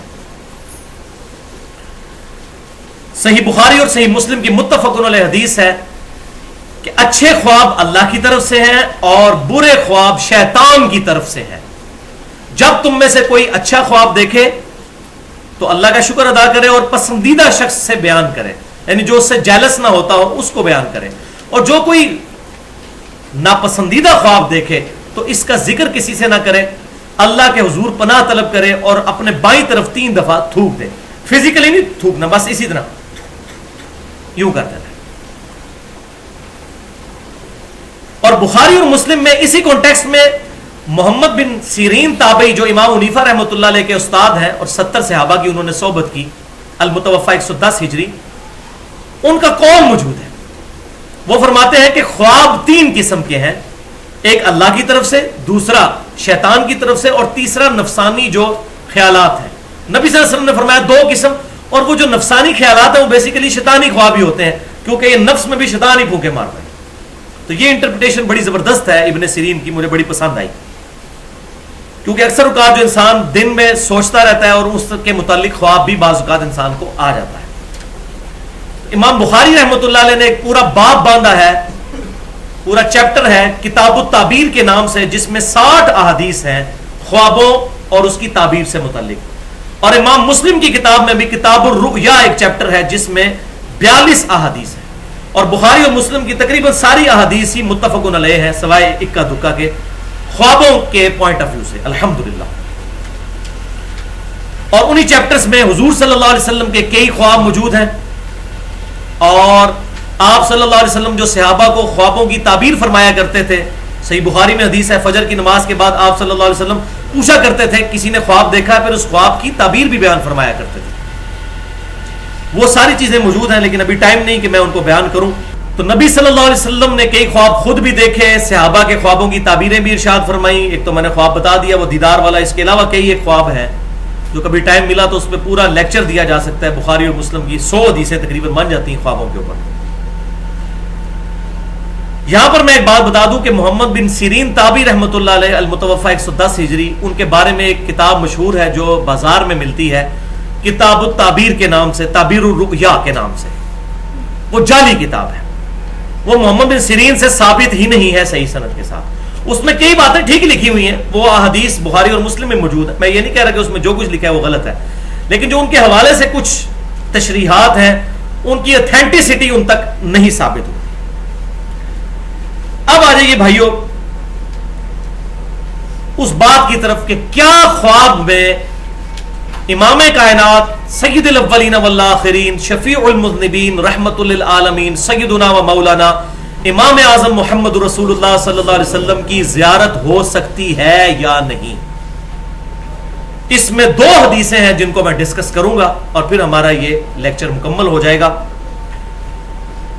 بالکل بالکل زیارت ہو سکتی ہے. پہلی حدیث صحیح بخاری اور مسلم کی متفق علیہ حدیث ہے. صحیح بخاری میں انٹرنیشنل نمبرنگ کے مطابق 6996 اور 110 اور صحیح مسلم میں 5919 کہ آپ صلی اللہ علیہ وسلم نے فرمایا جس شخص نے مجھے خواب میں دیکھا تو بے شک اس نے مجھی کو دیکھا. شیطان میری شکل کی مثال اختیار نہیں کر سکتا. میری شکل میں جس نے مجھے دیکھا اس نے مجھی کو دیکھا. میری شکل کو شیطان اختیار نہیں کر سکتا. یعنی اللہ تعالیٰ جب بھی دکھائے گا نبی صلی اللہ علیہ وسلم کو تو نبی صلی اللہ علیہ وسلم کو ہی دکھایا جا رہا ہوگا. یہ نہیں ہوگا کہ شیطان آپ صلی اللہ علیہ وسلم کی ایگزیکٹ شکل اڈاپٹ کر کے خواب میں آ جائے. یہ بہت بڑا پروٹوکول آپ صلی اللہ علیہ وسلم کو دیا گیا. اب اس پہ پنڈولم کی دو ایکسٹریمز ہیں. ایک ایکسٹریم پہ وہ لوگ ہیں جو ان خوابوں کی بنیاد کے اوپر آئے دن خواب بیان کرتے ہیں. ہمارے فلاں بزرگ نے دیکھ لیا خواب اور یہ ہو گیا وہ ہو گیا. ان کو قرآن و سنت سے بات بتائیں وہ کہتے ہیں نہیں ہم نے خواب دیکھ لیا. وہ قرآن کو بھی نہیں مانتے پھر سنت کو بھی انکار کر دیتے ہیں ان خوابوں کی بنیاد پہ. یہ ایک ایکسٹریم پہ لوگ ہیں. دوسری ایکسٹریم پہ وہ لوگ ہیں جو لوگ کیٹاگوریکل ڈینائی کر دیتے ہیں نہیں جی صحابہ کے علاوہ تو نبی صلی اللہ علیہ وسلم کو خواب میں کوئی دیکھ ہی نہیں سکتا کیونکہ حضور کی شکل کا صرف صحابہ کو پتا تھا. تو بھائیو اگر یہ بات ہوتی تو حضور خود بتا کے جاتے ہیں یہ صرف صحابہ کے لیے حدیث ہے قیامت تک کسی اور کے لیے نہیں ہے. تو یہ بھی انٹرپریٹیشن بالکل غلط ہے. حق بات پینڈولم کی دو ایکسٹریمز کے درمیان ہے کہ نبی صلی اللہ علیہ وسلم کو دیکھا جا سکتا ہے قیامت تک کوئی امتی بھی دیکھ سکتا ہے لیکن لیکن لیکن اس شکل مبارک میں جو احادیث کے ذریعے ہم تک ٹرانسفر ہوئی ہیں اگر وہ شکل مبارک ہوگی تو آپ صلی اللہ علیہ وسلم کو دیکھا جا سکتا ہے. اور اس کی کئی ایک مثالیں موجود ہیں احادیث کی کتابوں میں. یہ تاریخ کی یا بزرگوں کی لکھی ہوئی کتابیں نہیں ہیں. 5 مثالیں میں بیان کر دیتا ہوں تاکہ ہمارا ایمان تازہ ہو جائے اس حوالے سے. صحیح مثال نمبر 1 مسند امام احمد میں انٹرنیشنل نمبرنگ کے مطابق 2165 نمبر حدیث ہے کہ آپ صلی اللہ علیہ وسلم کی وفات کے 50 سال کے بعد 61 ہجری میں سیدنا عبداللہ ابن عباس رضی اللہ تعالیٰ عنہ صحابی نے حضور کو خواب میں دیکھا. اور یہ حدیث مشکات میں 6181 نمبر ہے. شیخ البانی بھی اسے صحیح کہتے ہیں. شیخ زبیر علی زئی صاحب نے بھی اس پر صحت کا حکم لگایا. پوری امت اس کو نقل کرتی ہے یہ الحمدللہ. ابن عباس کہتے ہیں کہ ایک دن دوپہر کے وقت میں نے نبی صلی اللہ علیہ وسلم کو خواب میں دیکھا. آپ صلی اللہ علیہ وسلم پریشان بال بکھرے ہوئے پرانگدہ حالت اور ہاتھوں میں ایک خون کی شیشی اٹھائی ہوئی ہے جس کے اندر خون ہے. میں نے پوچھا اے اللہ کے نبی میرے ماں باپ آپ پر قربان یہ آپ کی کیا حالت ہے. آپ صلی اللہ علیہ وسلم کو کس نے غمناک کر دیا؟ تو آپ صلی اللہ علیہ وسلم نے فرمایا کہ یہ میرے حسین اور ان کے ساتھیوں کا خون ہے. آج صبح سے کربلا میں اس خون کو سمیٹ رہا ہوں. میرے حسین اور اس کے ساتھیوں کو وہاں پر شہید کر دیا گیا. ابن عباس کہتے ہیں کہ میں گھبرا کے اٹھا. میں نے وہ دن اور تاریخ نوٹ کیا. وہ 10 محرم 61 ہجری تھا. اور بعد میں خبر آئی ظاہر ہے اس وقت کوئی انٹرنیٹ نہیں تھا کوئی موبائل فون سروس نہیں تھی. کتنے عرصے کے بعد خبر آئی کہ اسی دن سیدنا حسین اور ان کے ساتھیوں کو ظلماً شہید کیا گیا فرات کے کنارے. وَلِعَاذُ بِاللَّهِ تَعَالَى. اس کی ڈیٹیل پوری سننی ہو تو مسئلہ نمبر 61 کے نام سے حسینیت اور یزیدیت کا تحقیقی جائزہ اہل سنت پاک.com پر میری پوری گفتگو موجود ہے جو ایکسپلوسیو گفتگو ہے الحمدللہ 2.25 گھنٹے کی. تو یہاں پر یہ الفاظ ہے کہ میں صبح سے ان کا خون جمع کر رہا ہوں. تو میں وہی بات کروں گا. یہ بات تمثیلاً ہے. اپنے ماں باپ کو آپ خواب میں دیکھیں ان سے پوچھیں ان کو نہیں پتا ہوگا. کئی بھی معاملہ یہ اللہ تبارک و تعالیٰ کا ایک پورا انسٹیٹیوٹ ہے. یہ مثال کے طور پر تمثیلاً بات دکھائی جاتی ہے. صحیح بخاری میں موجود ہے آپ صلی اللہ علیہ وسلم نے خواب دیکھا کہ آپ کے سامنے بھینس ذبح ہو رہی ہے. تو آپ صلی اللہ علیہ وسلم نے فرمایا اس کی تعبیر میں نے کہی ہے یہ کی ہے کہ غزوہ احد میں مسلمانوں کو تکلیف پہنچے گی. اور وہی ہوا 70 صحابہ شہید ہوئے. اب بھینس تو ہندوؤں کے نزدیک معتبر ہے. تو نبی صلی اللہ علیہ وسلم کو ایک مثال کے طور پر ایک خون دکھایا گیا بھینس کے ذبح ہونے کا. اتنا خون مراد اس سے یہ تھی کہ صحابہ کرام کثرت کے ساتھ ذبح ہوں. اللہ ان سے راضی ہو اور ہمیں بھی قیامت والے دن ان کا ساتھ نصیب فرمائے جنہوں نے اسلام کے لیے قربانیاں دی الحمدللہ. صحیح خواب نمبر 2 کی مثال صحیح مسلم میں انٹرنیشنل نمبرنگ کے مطابق 79 نمبر روایت ہے. مقدمے کے اندر ہی امام مسلم رحمۃ اللہ علیہ لے کر آئے ہیں کہ سیدنا علی بن مسہر تبع تابعی، یہ تابعی بھی نہیں ہے، تبع تابعی ہے، وہ کہتے ہیں کہ میں نے اور حمزہ نامی ایک تبع تابعی نے ابان بن ابی عیاش المتوفا 140 ہجری، جو ایک کذاب تابعی تھا، 140 ہجری میں فوت ہوا، اس سے میں نے 1000 احادیث نقل کی ہیں، امام مسلم لے کر آ رہے ہیں۔ وہ کہتے ہیں بعد میں اپنے کلاس فیلو جب حمزہ کو ملا تو میں نے اس سے ذکر کیا کہ ہم نے اس سے جو احادیث نقل کی، تو حمزہ نے بتایا کہ بھائی میرے، مجھے نبی صلی اللہ علیہ وسلم کی خواب میں زیارت ہوئی اور میں نے ابان بن ابی عیاش سے سنی ہوئی 1000 حدیثیں حضور کے سامنے زبانی پڑھی خواب میں، حضور نے صرف 5 یا 6 حدیثوں کی تصدیق کی، باقی سب کے بارے میں فرمایا یہ میری حدیثیں نہیں ہیں۔ یہ کہتے نہیں حدیث تو حدیث ہوتی ہے، وہی ڈگری تو ڈگری ہوتی ہے، چاہے جعلی ہو یا اصلی، وہ جو پاکستانی سیاستدان کہتے ہیں حدیث تو حدیث ہوتی ہے چاہے جعلی ہو یا اصلی، کتابوں میں تو آ گئی نا۔ یہ سن لیں، صحیح مسلم کی پہلی حدیث ہی مقدمے میں یہ ہے کہ جس نے میری طرف جھوٹی حدیث منسوب کی وہ اپنا مقام دوزخ میں دیکھ لے، وَلِعَاذُ بِاللَّهِ تعالیٰ۔ اور یہ بخاری میں بھی حدیث ہے، اس میں میرا پورا لیکچر ہے مسئلہ نمبر 36 کے نام سے، 1.5 گھنٹے کی گفتگو، ضعیف الاسناد اور من گھڑت احادیث کے فتنے کا تحقیقی جائزہ، اس میں نے کئی ایک مثالیں اس کی بیان کی۔ یہ ابان بن ابی عیاش وہی راوی ہے، یہ وہی خبیث ہے جس کو اہل سنت اور اہل تشیع دونوں کذاب کہتے ہیں، اور پھر وہی ہمارے اہل تشیع میں سے رافضی جو ہیں وہ اسی کی روایت پیش کرتے ہیں جی سیدنا عمر نے حضرت فاطمہ کے گھر کو آگ لگا دی تھی، وَلِعَاذُ بِاللَّهِ تعالیٰ۔ اس حدیث میں بھی راوی یہ ابان ہے، یہ وہ خبیث راوی ہے، کذاب جھوٹا، ابان بن ابی عیاش۔ تیسری مثال خواب کی، سنن ابی داؤد میں انٹرنیشنل نمبر کے مطابق 5077 نمبر، سنن ابن ماجہ میں 3867 اور سنن نسائی الکبریٰ کے اندر بھی موجود ہے 9855۔ حماد تابعی کہتے ہیں کہ میں نے ابو عیاش رضی اللہ تعالیٰ عنہ سے ایک حدیث سنی، اور یہ ریفرنس الحمدللہ ہمارے اذکار والے کارڈ پہ بھی موجود ہے، صبح شام کے جو اذکار والا کارڈ ہے اہل سنت پاک.com پہ وہ رکھا ہوا ہے۔ کہتے ہیں میں نے حدیث سنی ابو عیاش رضی اللہ تعالیٰ عنہ سے، حماد تابعی کہتے ہیں کہ آپ صلی اللہ علیہ وسلم نے فرمایا جس شخص نے صبح کے وقت ایک دفعہ پڑھ لیا لا الہ الا اللہ وحدہ لا شریک لہ لہ الملک ولہ الحمد وہو علی کل شیء قدیر، تو شام تک اللہ تعالیٰ اس کی شیطان سے حفاظت فرمائے گا، نمبر 1۔ نمبر 2، اس کو ایک غلام آزاد کرنے کا، اور وہ بھی اسماعیل علیہ السلام کی اولاد سے، ثواب عطا فرمائے گا۔ نمبر 3، اس کے 10 درجات بلند کر دے گا۔ نمبر 4، اس کے 10 گناہوں کو معاف کر دے گا، اور نمبر 5، اسے 10 نیکیاں عطا فرمائے گا۔ اب یہ 5 فضیلتیں ایک دفعہ یہ پڑھنے کی، اور جو شام کے وقت کرے گا تو صبح تک اللہ تعالیٰ اس کو محفوظ قلعے میں رکھے گا، اور یہی ساری فضیلتیں ہوں گی۔ اب اتنی بڑی فضیلت، حماد تابعی کہتے ہیں کہ نبی صلی اللہ علیہ وسلم کی مجھے زیارت ہوئی تو میں نے کہا یا رسول اللہ یہ آپ کی حدیث ہے، مجھے کنفرم کر دیجئے۔ دیکھیں ان لوگوں کو ہمیشہ نیکیوں کی فکر ہوتی تھی کہ اتنی بڑی فضیلت ہے، یہ حدیث صحیح ہے یا ضعیف ہے؟ تو آپ صلی اللہ علیہ وسلم نے فرمایا ابو عیاش نے سچ کہا، یہ میری ہی حدیث ہے الحمدللہ، اور اصول محدثین پر بھی حدیث صحیح ہے الحمدللہ۔ امام داؤد، امام نے ماجہ، امام نسائی تینوں نے نقل کیا۔ چوتھی مثال صحیح خواب کی، مسند امام احمد میں 3410 نمبر حدیث، اور شمائل ترمذی جو امام ترمذی کی ہے انٹرنیشنل نمبر کے مطابق 412 نمبر، جو میں نے داڑھی والے لیکچر میں بھی بیان کی کہ یزید الفارسی تابعی جو تھے، یہ وہ یزید ابن معاویہ نہیں ہے، یہ ایک تابعی ہیں جو مصحف لکھا کرتے تھے، قرآن کے کاتب تھے، ابن عباس کے شاگرد ہیں، اور ابن عباس سے انہوں نے کئی احادیث نقل کی ہیں۔ وہ کہتے ہیں کہ ایک رات میں نے خواب میں نبی صلی اللہ علیہ وسلم کی زیارت کی، اور آ کے اپنا خواب پھر ابن عباس سے بیان کیا۔ شمائل ترمذی کا جو آخری چیپٹر ہے خواب میں حضور کو دیکھنے کا بیان، اس میں یہ 412 نمبر حدیث ہے، 417 ٹوٹل حدیث ہیں، 412 نمبر یہ ہے، اور مسند امام احمد میں بھی موجود ہے۔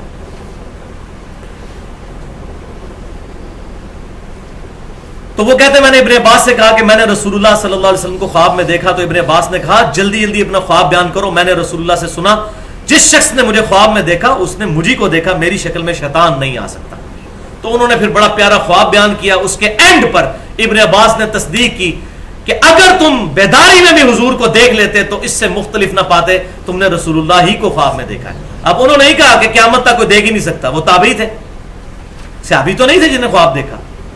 اس کا ترجمے میں بھی بعض لوگوں نے 2 نمبری کی، وہ صرف یہ ثابت کرنے کے لیے کہ حضور کی داڑھی بہت لمبی تھی، کیونکہ اس میں واضح موجود ہے کہ حضور کی داڑھی نحر تک تھی، سینے کے شروع والے حصے کی طرف. لیکن الحمدللہ اہل حق بھی موجود ہیں، اکثر اہل حقی ہیں جنہوں نے ترجمہ صحیح کیا. اس میں سے اہل حدیث علماء میں سے ایک بڑے عالم، چونکہ اہل حدیث کو یہ مسئلہ کڑوا لگتا ہے، میں انہی کے عالم کا حوالہ دیتا ہوں.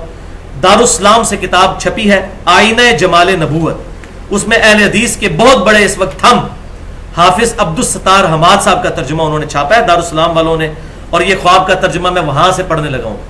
وہ کہتے ہیں، یزید الفارسی کہتے ہیں، اے ابن عباس میں نے خواب میں نبی صلی اللہ علیہ وسلم کو دیکھا. آپ صلی اللہ علیہ وسلم کا قد مبارک نہ بہت لمبا تھا نہ بہت چھوٹا بلکہ درمیانہ تھا. آپ صلی اللہ علیہ وسلم کا رنگ مبارک بہت سفید نہیں بلکہ گندمی نما سفید سرخ رنگ تھا. آپ صلی اللہ علیہ وسلم کے دانت مبارک انتہائی سفید اور خوبصورت تھے. آپ صلی اللہ علیہ وسلم کی آنکھیں سرمگی تھیں جیسے سرما لگا ہوا ہوتا ہے. آپ صلی اللہ علیہ وسلم کا چہرہ مبارک گول اور گوشت سے پر تھا، اور آپ صلی اللہ علیہ وسلم کی داڑھی مبارک انتہائی گھنی اور پورے چہرے پر پھیلی ہوئی تھی اور نحر تک تھی. نحر تک، سینے کے الفاظ ہی کوئی نہیں ہے، لیکن مولوی نے 2 نمبری کے سینہ بھرتی تھی. حضور کی اتنی لمبی داڑھی نہیں تھی، نحر تک تھی. یہ اونٹ کو سینے سے نہر کیا جاتا ہے یا یہاں سے کیا جاتا ہے نہر؟ یہ جہاں پر یہ ہلکا سا سمجھے کہ ٹرف بنا ہوا ہوتا ہے، یہاں پر یہ گلے والا آخری حصہ جہاں سے سینہ شروع ہوتا ہے، سینہ یہاں سے شروع ہو کے ناف تک جاتا ہے، یہ سینے کا ابتدائی حصہ. اور وہی انہوں نے ترجمہ کیا کہ آپ صلی اللہ علیہ وسلم کی داڑھی مبارک سینے کے شروع کے حصے پر، ابتدائی حصے پر پھیلی ہوئی تھی یہاں تک. اور یہ الحمدللہ مجھ پہ شرح صدر ہوا ہے. میں وہی بات کروں گا کہ اکثر علماء پریشان تھے کہ صحیح بخاری میں آتا ہے کہ عبداللہ بن عمر مٹھی کے بعد داڑھی کاٹ دیا کرتے تھے حج اور عمرے پر، اور ابو داؤد میں ہے کہ مطلقاً مٹھی کے بعد داڑھی کاٹا کرتے تھے. وہ والی جو حدیث ہے ذهب الظمأ وابتلت العروق وثبت الاجر انشاءاللہ، اسی میں موجود ہے کہ وہ تابعی کہتے ہیں کہ عبداللہ بن عمر یہ دعا بھی پڑھتے تھے اور مٹھی کے بعد داڑھی بھی کاٹا کرتے تھے. اور الموطا امام مالک میں ہے کہ صرف اس سال جس سال انہوں نے حج کرنا ہوتا تھا اس سال عبداللہ بن عمر رمضان سے حج تک داڑھی کو تھوڑا لمبا کر لیتے تھے تاکہ حج کے موقع پر داڑھی کاٹیں. تو یہ جو لوگ کہہ رہے ہیں داڑھی وہ حج کے موقع پہ کاٹتے تھے، وہ لمبی انہوں نے 3 مہینے پہلے کی ہوتی تھی، ان کی داڑھی مٹھی تھی. کیوں؟ کہ ان کا یہ ماننا تھا کہ حضور کی داڑھی چونکہ یہاں تک تھی میں اس سے لمبی نہیں کروں گا. جو صحیح بخاری میں 10 حدیثیں ہیں کہ ابن عمر اتنے متبع سنت تھے کہ حضور کے حج کے سفر کے دوران ان جگہوں پر رکا کرتے تھے جہاں حضور صلی اللہ علیہ وسلم رکا کرتے تھے. الحمدللہ. تو داڑھی پر میں نے کافی ڈیٹیل گفتگو کی ہے، داڑھی کی اہمیت اور اس کی مقدار اور اس کے صحیح احکام و مسائل پر مسئلہ نمبر 33 کے نام سے اہل سنت پاک.com پر، وہاں ڈیٹیل کے ساتھ داڑھی پر گفتگو سنی جا سکتی ہے. صحیح خواب نمبر 5 سنن دارقطنی حدیث کی کتاب ہے. امام دارقطنی رحمۃ اللہ علیہ المتوفا 382 ہجری، شروع کے ائمہ محدثین میں سے ہیں. ان کی کتاب ہے سنن دارقطنی جس میں 4898 احادیث ہیں. اس میں انہوں نے نماز والے چیپٹر میں یہ خواب نقل فرمایا ہے، اور وہ کہتے ہیں کہ میں نے یہ خواب اپنے استاد سے خود سنا جنہوں نے یہ خواب دیکھا، اور ان کے استاد تبا تابعی تھے 4 صدی کے اندر. ان کا نام تھا امام ابو جعفر بن اسحاق، اور حدیث کا انٹرنیشنل نمبر ہے 1135، جلد 1 صفحہ 293. اور بریلوی مکتبہ فکر کے علماء نے بھی اس کا ترجمہ شائع کیا ہے، دیوبند نے بھی کیا ہے. بریلوی مکتبہ فکر کا جو ترجمہ ہے شبیر برادرز کا، اس میں اس کا نمبر ہے 1110. وہ ترجمہ آپ خود بھی پڑھ سکتے ہیں. نماز کے چیپٹر میں انہوں نے نقل کی احادیث کہ نبی صلی اللہ علیہ وسلم نماز کے شروع میں رفع الیدین کرتے تھے، رکوع میں جاتے وقت رفع الیدین کرتے تھے، اور رکوع سے اٹھ کر رفع الیدین کرتے تھے. یہ احادیث نقل کی. پھر کئی صحابہ کا نقل کیا کہ ان کا یہ عمل تھا. اس کے بعد وہ کہتے ہیں کہ ہمارے استاد نے، امام دارقطنی خود کہتے ہیں کہ میرے استاد نے جو ثقت تبا تابعی ہیں، انہوں نے مجھے خود یہ بات املا کروائی کہ پہلے میں بھی عراقیوں کے مذہب پر تھا، کوفی نجدیوں کے مذہب پر، یعنی میں رفع الیدین کرنے کا قائل نہیں تھا. پھر کہتے ہیں کہ ایک رات میں نے نبی صلی اللہ علیہ وسلم کو خواب میں دیکھا، اور آپ صلی اللہ علیہ وسلم کو میں نے اس حال میں پایا کہ آپ صلی اللہ علیہ وسلم نماز ادا فرما رہے تھے. میں نے دیکھا کہ آپ صلی اللہ علیہ وسلم نے نماز شروع کی تو اپنے دونوں ہاتھ کندھوں تک اٹھائے، جب رکوع میں جانے کا ارادہ کیا تو بھی دونوں کاندھوں تک ہاتھوں کو اٹھایا، اور جب سمی اللہ لمن حمدہ ربنا لک الحمد کہا تو پھر دونوں کندھوں کو تک ہاتھوں کو اٹھایا، یعنی وہ تینوں رفع الیدین کیے. تو کہتے ہیں اس سے پہلے میں بھی عراقیوں کے مذہب پر تھا، یعنی رفع الیدین سوائے پہلے کہ کوئی رفع الیدین کوفی نجدیوں کی طرح میں نہیں مانتا تھا. یہ کوفی نجدی عراقی ہیں، مسئلہ نمبر 67 کے نام سے اس پہ میں نے 25 منٹ کی گفتگو کی ہے. تو الحمدللہ یہ خواب، اب یہ جو لوگ کہتے ہیں نا ہمارے بزرگوں نے خواب دیکھے، ان کو کہیں یہ خواب بھی پھر مانے کہ وہ تو ہے ہی آپ کے حنفی عالم تھے، وہ کوفے کے مذہب کے اوپر تھے اور انہوں نے پھر رفع الیدین شروع کر دیا الحمدللہ یہ خواب دیکھنے کے بعد. لیکن یہ اپنے بزرگوں کے مانیں گے. دوسری حدیث صحیح بخاری اور صحیح مسلم کی جو میں نے کہا تھا بیان کروں گا، اور اس کی تشریح بڑی ضروری ہے. بخاری میں 6993 اور صحیح مسلم میں 5920 کہ نبی صلی اللہ علیہ وسلم نے فرمایا جس شخص نے مجھے خواب میں دیکھا اس نے مجھی کو دیکھا، میری شکل میں شیطان خواب میں نہیں آ سکتا، اور جس نے مجھے خواب میں دیکھا ان قریب بیداری میں بھی میری زیارت کرے گا انشاءاللہ. اب یہ جو آخری حصہ ہے یہ ہے اس میں یونیک کہ بیداری میں میری زیارت کرے گا. اب اس میں کہتے ہیں جی وہ بیداری میں کی ہے. جی دیکھیں جی امام سیوطی نے 82 دفعہ نبی صلی اللہ علیہ وسلم کو بیداری میں دیکھا. عبد الوہاب شرانی صاحب لکھتے ہیں المنن الکبریٰ میں کہ میں نے پوری صحیح بخاری مصر میں بیٹھ کے حضور سے خود پڑھی ہے، اور یہ 973 ہجری میں فوت ہوئے ہیں. حضور کی وفات کے 900 سال کے بعد کہہ رہے ہیں مجھے حضور صلی اللہ علیہ وسلم بخاری شریف پڑھاتے تھے، اور بخاری شریف اگر حضور سے پڑھی ہے تو اس میں تو موجود ہے کہ یہ سارا معاملات ختم ہو چکے ہیں، خواب کے علاوہ کوئی غیبی ذریعہ ہی نہیں ہے. اگر بخاری شریف واقعی حضور سے پڑھی ہوتی تو یہ معاملات اس طریقے سے ان کے عقیدے ہوتے عبد الوہاب شرانی کے اور سیوطی کے. تو کہتے ہیں کہ جی ہم نے سبکن یہ سارے معاملات حضور سے خود سیکھے. تو بھائیو اس پورشن کی تشریح کے ان قریب مجھے بیداری میں دیکھے گا، ایک شرح اس کی یہ ہے کہ جس نے حضور صلی اللہ علیہ وسلم کے مبارک زمانے میں یہ خواب دیکھی، حضور صلی اللہ علیہ وسلم کو خواب میں دیکھا، اور کئی ایک صحابہ کے ساتھ ایسے معاملات ہوئے کہ ان سے جانوروں نے کلام کیا کہ وہاں پر پیغمبر مبعوث ہو چکے ہیں اور وہ لوگ آ کر اسلام انہوں نے قبول کیا. کئی ایک اللہ تعالیٰ کی طرف سے معجزات ہوئے، تو ان کو صحابیت کا شرف حاصل ہوگا جنہوں نے حضور کے زمانے میں حضور صلی اللہ علیہ وسلم کو خواب میں دیکھا. بیداری میں بھی حضور کے ساتھ وہ صحبت کا شرف حاصل کر لیں گے. ایک تشریح یہ ہو سکتی ہے. دوسری ان قریب یعنی قیامت میں مجھے دیکھ لے گا. آپ کو جی قیامت تو بڑی دور ہے، نہیں بھائی. صحیح مسلم کے اندر حدیث ہے کہ آپ صلی اللہ علیہ وسلم جب بھی تقریر شروع کرتے تھے تو یہ خطبہ پڑھتے تھے جو میں پڑھتا ہوں، اما بعد فإن خیر الحدیث کتاب اللہ وخیر الہدی ہدی محمد صلی اللہ علیہ وسلم وشر الامور محدثاتها، یہ والا خطبہ کتاب الجمعہ چیپٹر صحیح مسلم. اس کے بعد آپ صلی اللہ علیہ وسلم فرمایا کرتے تھے میں اور قیامت اس طرح ساتھ بھیجے گئے ہیں جیسے یہ 2 انگلیاں. اب یہ تو ساتھ ساتھ ہیں. تو ان قریب مجھے دیکھ لے گا یعنی قیامت میں. حوض کوثر پہ انشاءاللہ زیارت ہوگی، پل صراط پہ زیارت ہوگی، میزان عمل پہ انشاءاللہ زیارت ہوگی، شفاعت بھی انشاءاللہ نصیب ہوگی انشاءاللہ. اب یہ عقیدہ اگر کوئی کہتا ہے جی وہ آپ صلی اللہ علیہ وسلم بیداری میں دنیا میں تشریف لے آتے ہیں، تو وہ میں نے پہلے بتا دیا سورۃ الانبیاء کی آیت نمبر 95 ہے کہ جو دنیا سے چلا گیا اب قیامت تک دنیا میں واپس نہیں آئے گا. آپ صلی اللہ علیہ وسلم کا جسم مبارک مدینہ شریف کی قبر میں ہے اور روح مبارک جنت الفردوس میں ہے، اور اس روح اور جسم کا ایک تعلق ہے جو برزخی ہے، جو حیات النبی کا مسئلہ میں نے مسئلہ نمبر 5 کے نام سے اہل سنت پاک.com پر اپلوڈ ہے. نہ بالکل ہم برزخی معاملات کو مانتے ہیں نہ بالکل دنیاوی معاملات کو، درمیان کا ایک معاملہ ہے جو میں نے اس میں حق بات بیان کی ہے الحمدللہ، جو دراصل برزخی ہی ہے. تو شیطان آپ صلی اللہ علیہ وسلم کی شکل تو اختیار نہیں کر سکتا، لیکن کسی اور شکل میں آ کے جھوٹ بول سکتا ہے کہ میں تمہارا پیغمبر ہوں. اور یہ میں اپنی طرف سے نہیں شرح کر رہا، اس پہ سارے لوگ متفق ہیں، بریلوی، دیوبندی، اہل حدیث، اہل تشیع، ان کی کتابوں میں بھی یہ بات لکھی ہوئی ہے. بلکہ بیداری میں غلام احمد قادیانی نے دعویٰ کر دیا تھا میں ذل محمد ہوں، کیا تھا نا دعویٰ، والعیاذ باللہ تعالی. مجھے کئی لوگ ملے ہیں جنہوں نے یہ بات کی جی ہم نے نبی صلی اللہ علیہ وسلم کو کلین شیو دیکھا ہے اور ڈرتے ڈرتے خواب بیان کیا. تو میں نے ان کو کہا کہ آپ صلی اللہ علیہ وسلم کو نہیں دیکھا، آپ نے شیطان کو دیکھا. وہ کہتے ہیں نہیں جی ہمیں خواب میں بتایا گیا. اب ان کو اس حدیث کی شرح نہیں آتی تھی. ایک تبلیغی جماعت کے بھائی ملے، بوڑھے، ریٹائرڈ ایئر فورس سے، مجھے کہنے لگے جی میں نے کئی سال پہلے آپ صلی اللہ علیہ وسلم کو خواب میں دیکھا تو میں پھر تبلیغی جماعت میں آ گیا. میں نے کہا جی آپ نے کیا دیکھا؟ تو کہنے لگے جی سفید داڑھی، سفید پگڑی، سفید کپڑے. وہی جو ہمارا ایک کنسیپٹ ہے. میں نے کہا انا للہ و انا الیہ راجعون. مجھے لگتا ہے آپ نے شیطان کو خواب میں دیکھا. وہ کہنے لگا جی حدیث ہے. میں نے کہا الحمدللہ حدیث تو ہم ماننے والے ہیں, لیکن اس میں ہے کہ میری شکل میں. تو بھائی بخاری اور مسلم کی متفق علیہ حدیث ہے. انس ابن مالک جنہوں نے 10 سال حضور کو وضو کروایا, وہ کہتے ہیں کہ وفات کے وقت اگر میں حضور صلی اللہ علیہ وسلم کے بال مبارک سر اور داڑھی کے ملا کے بھی گنتا تو 20 سے زیادہ سفید نہیں تھے.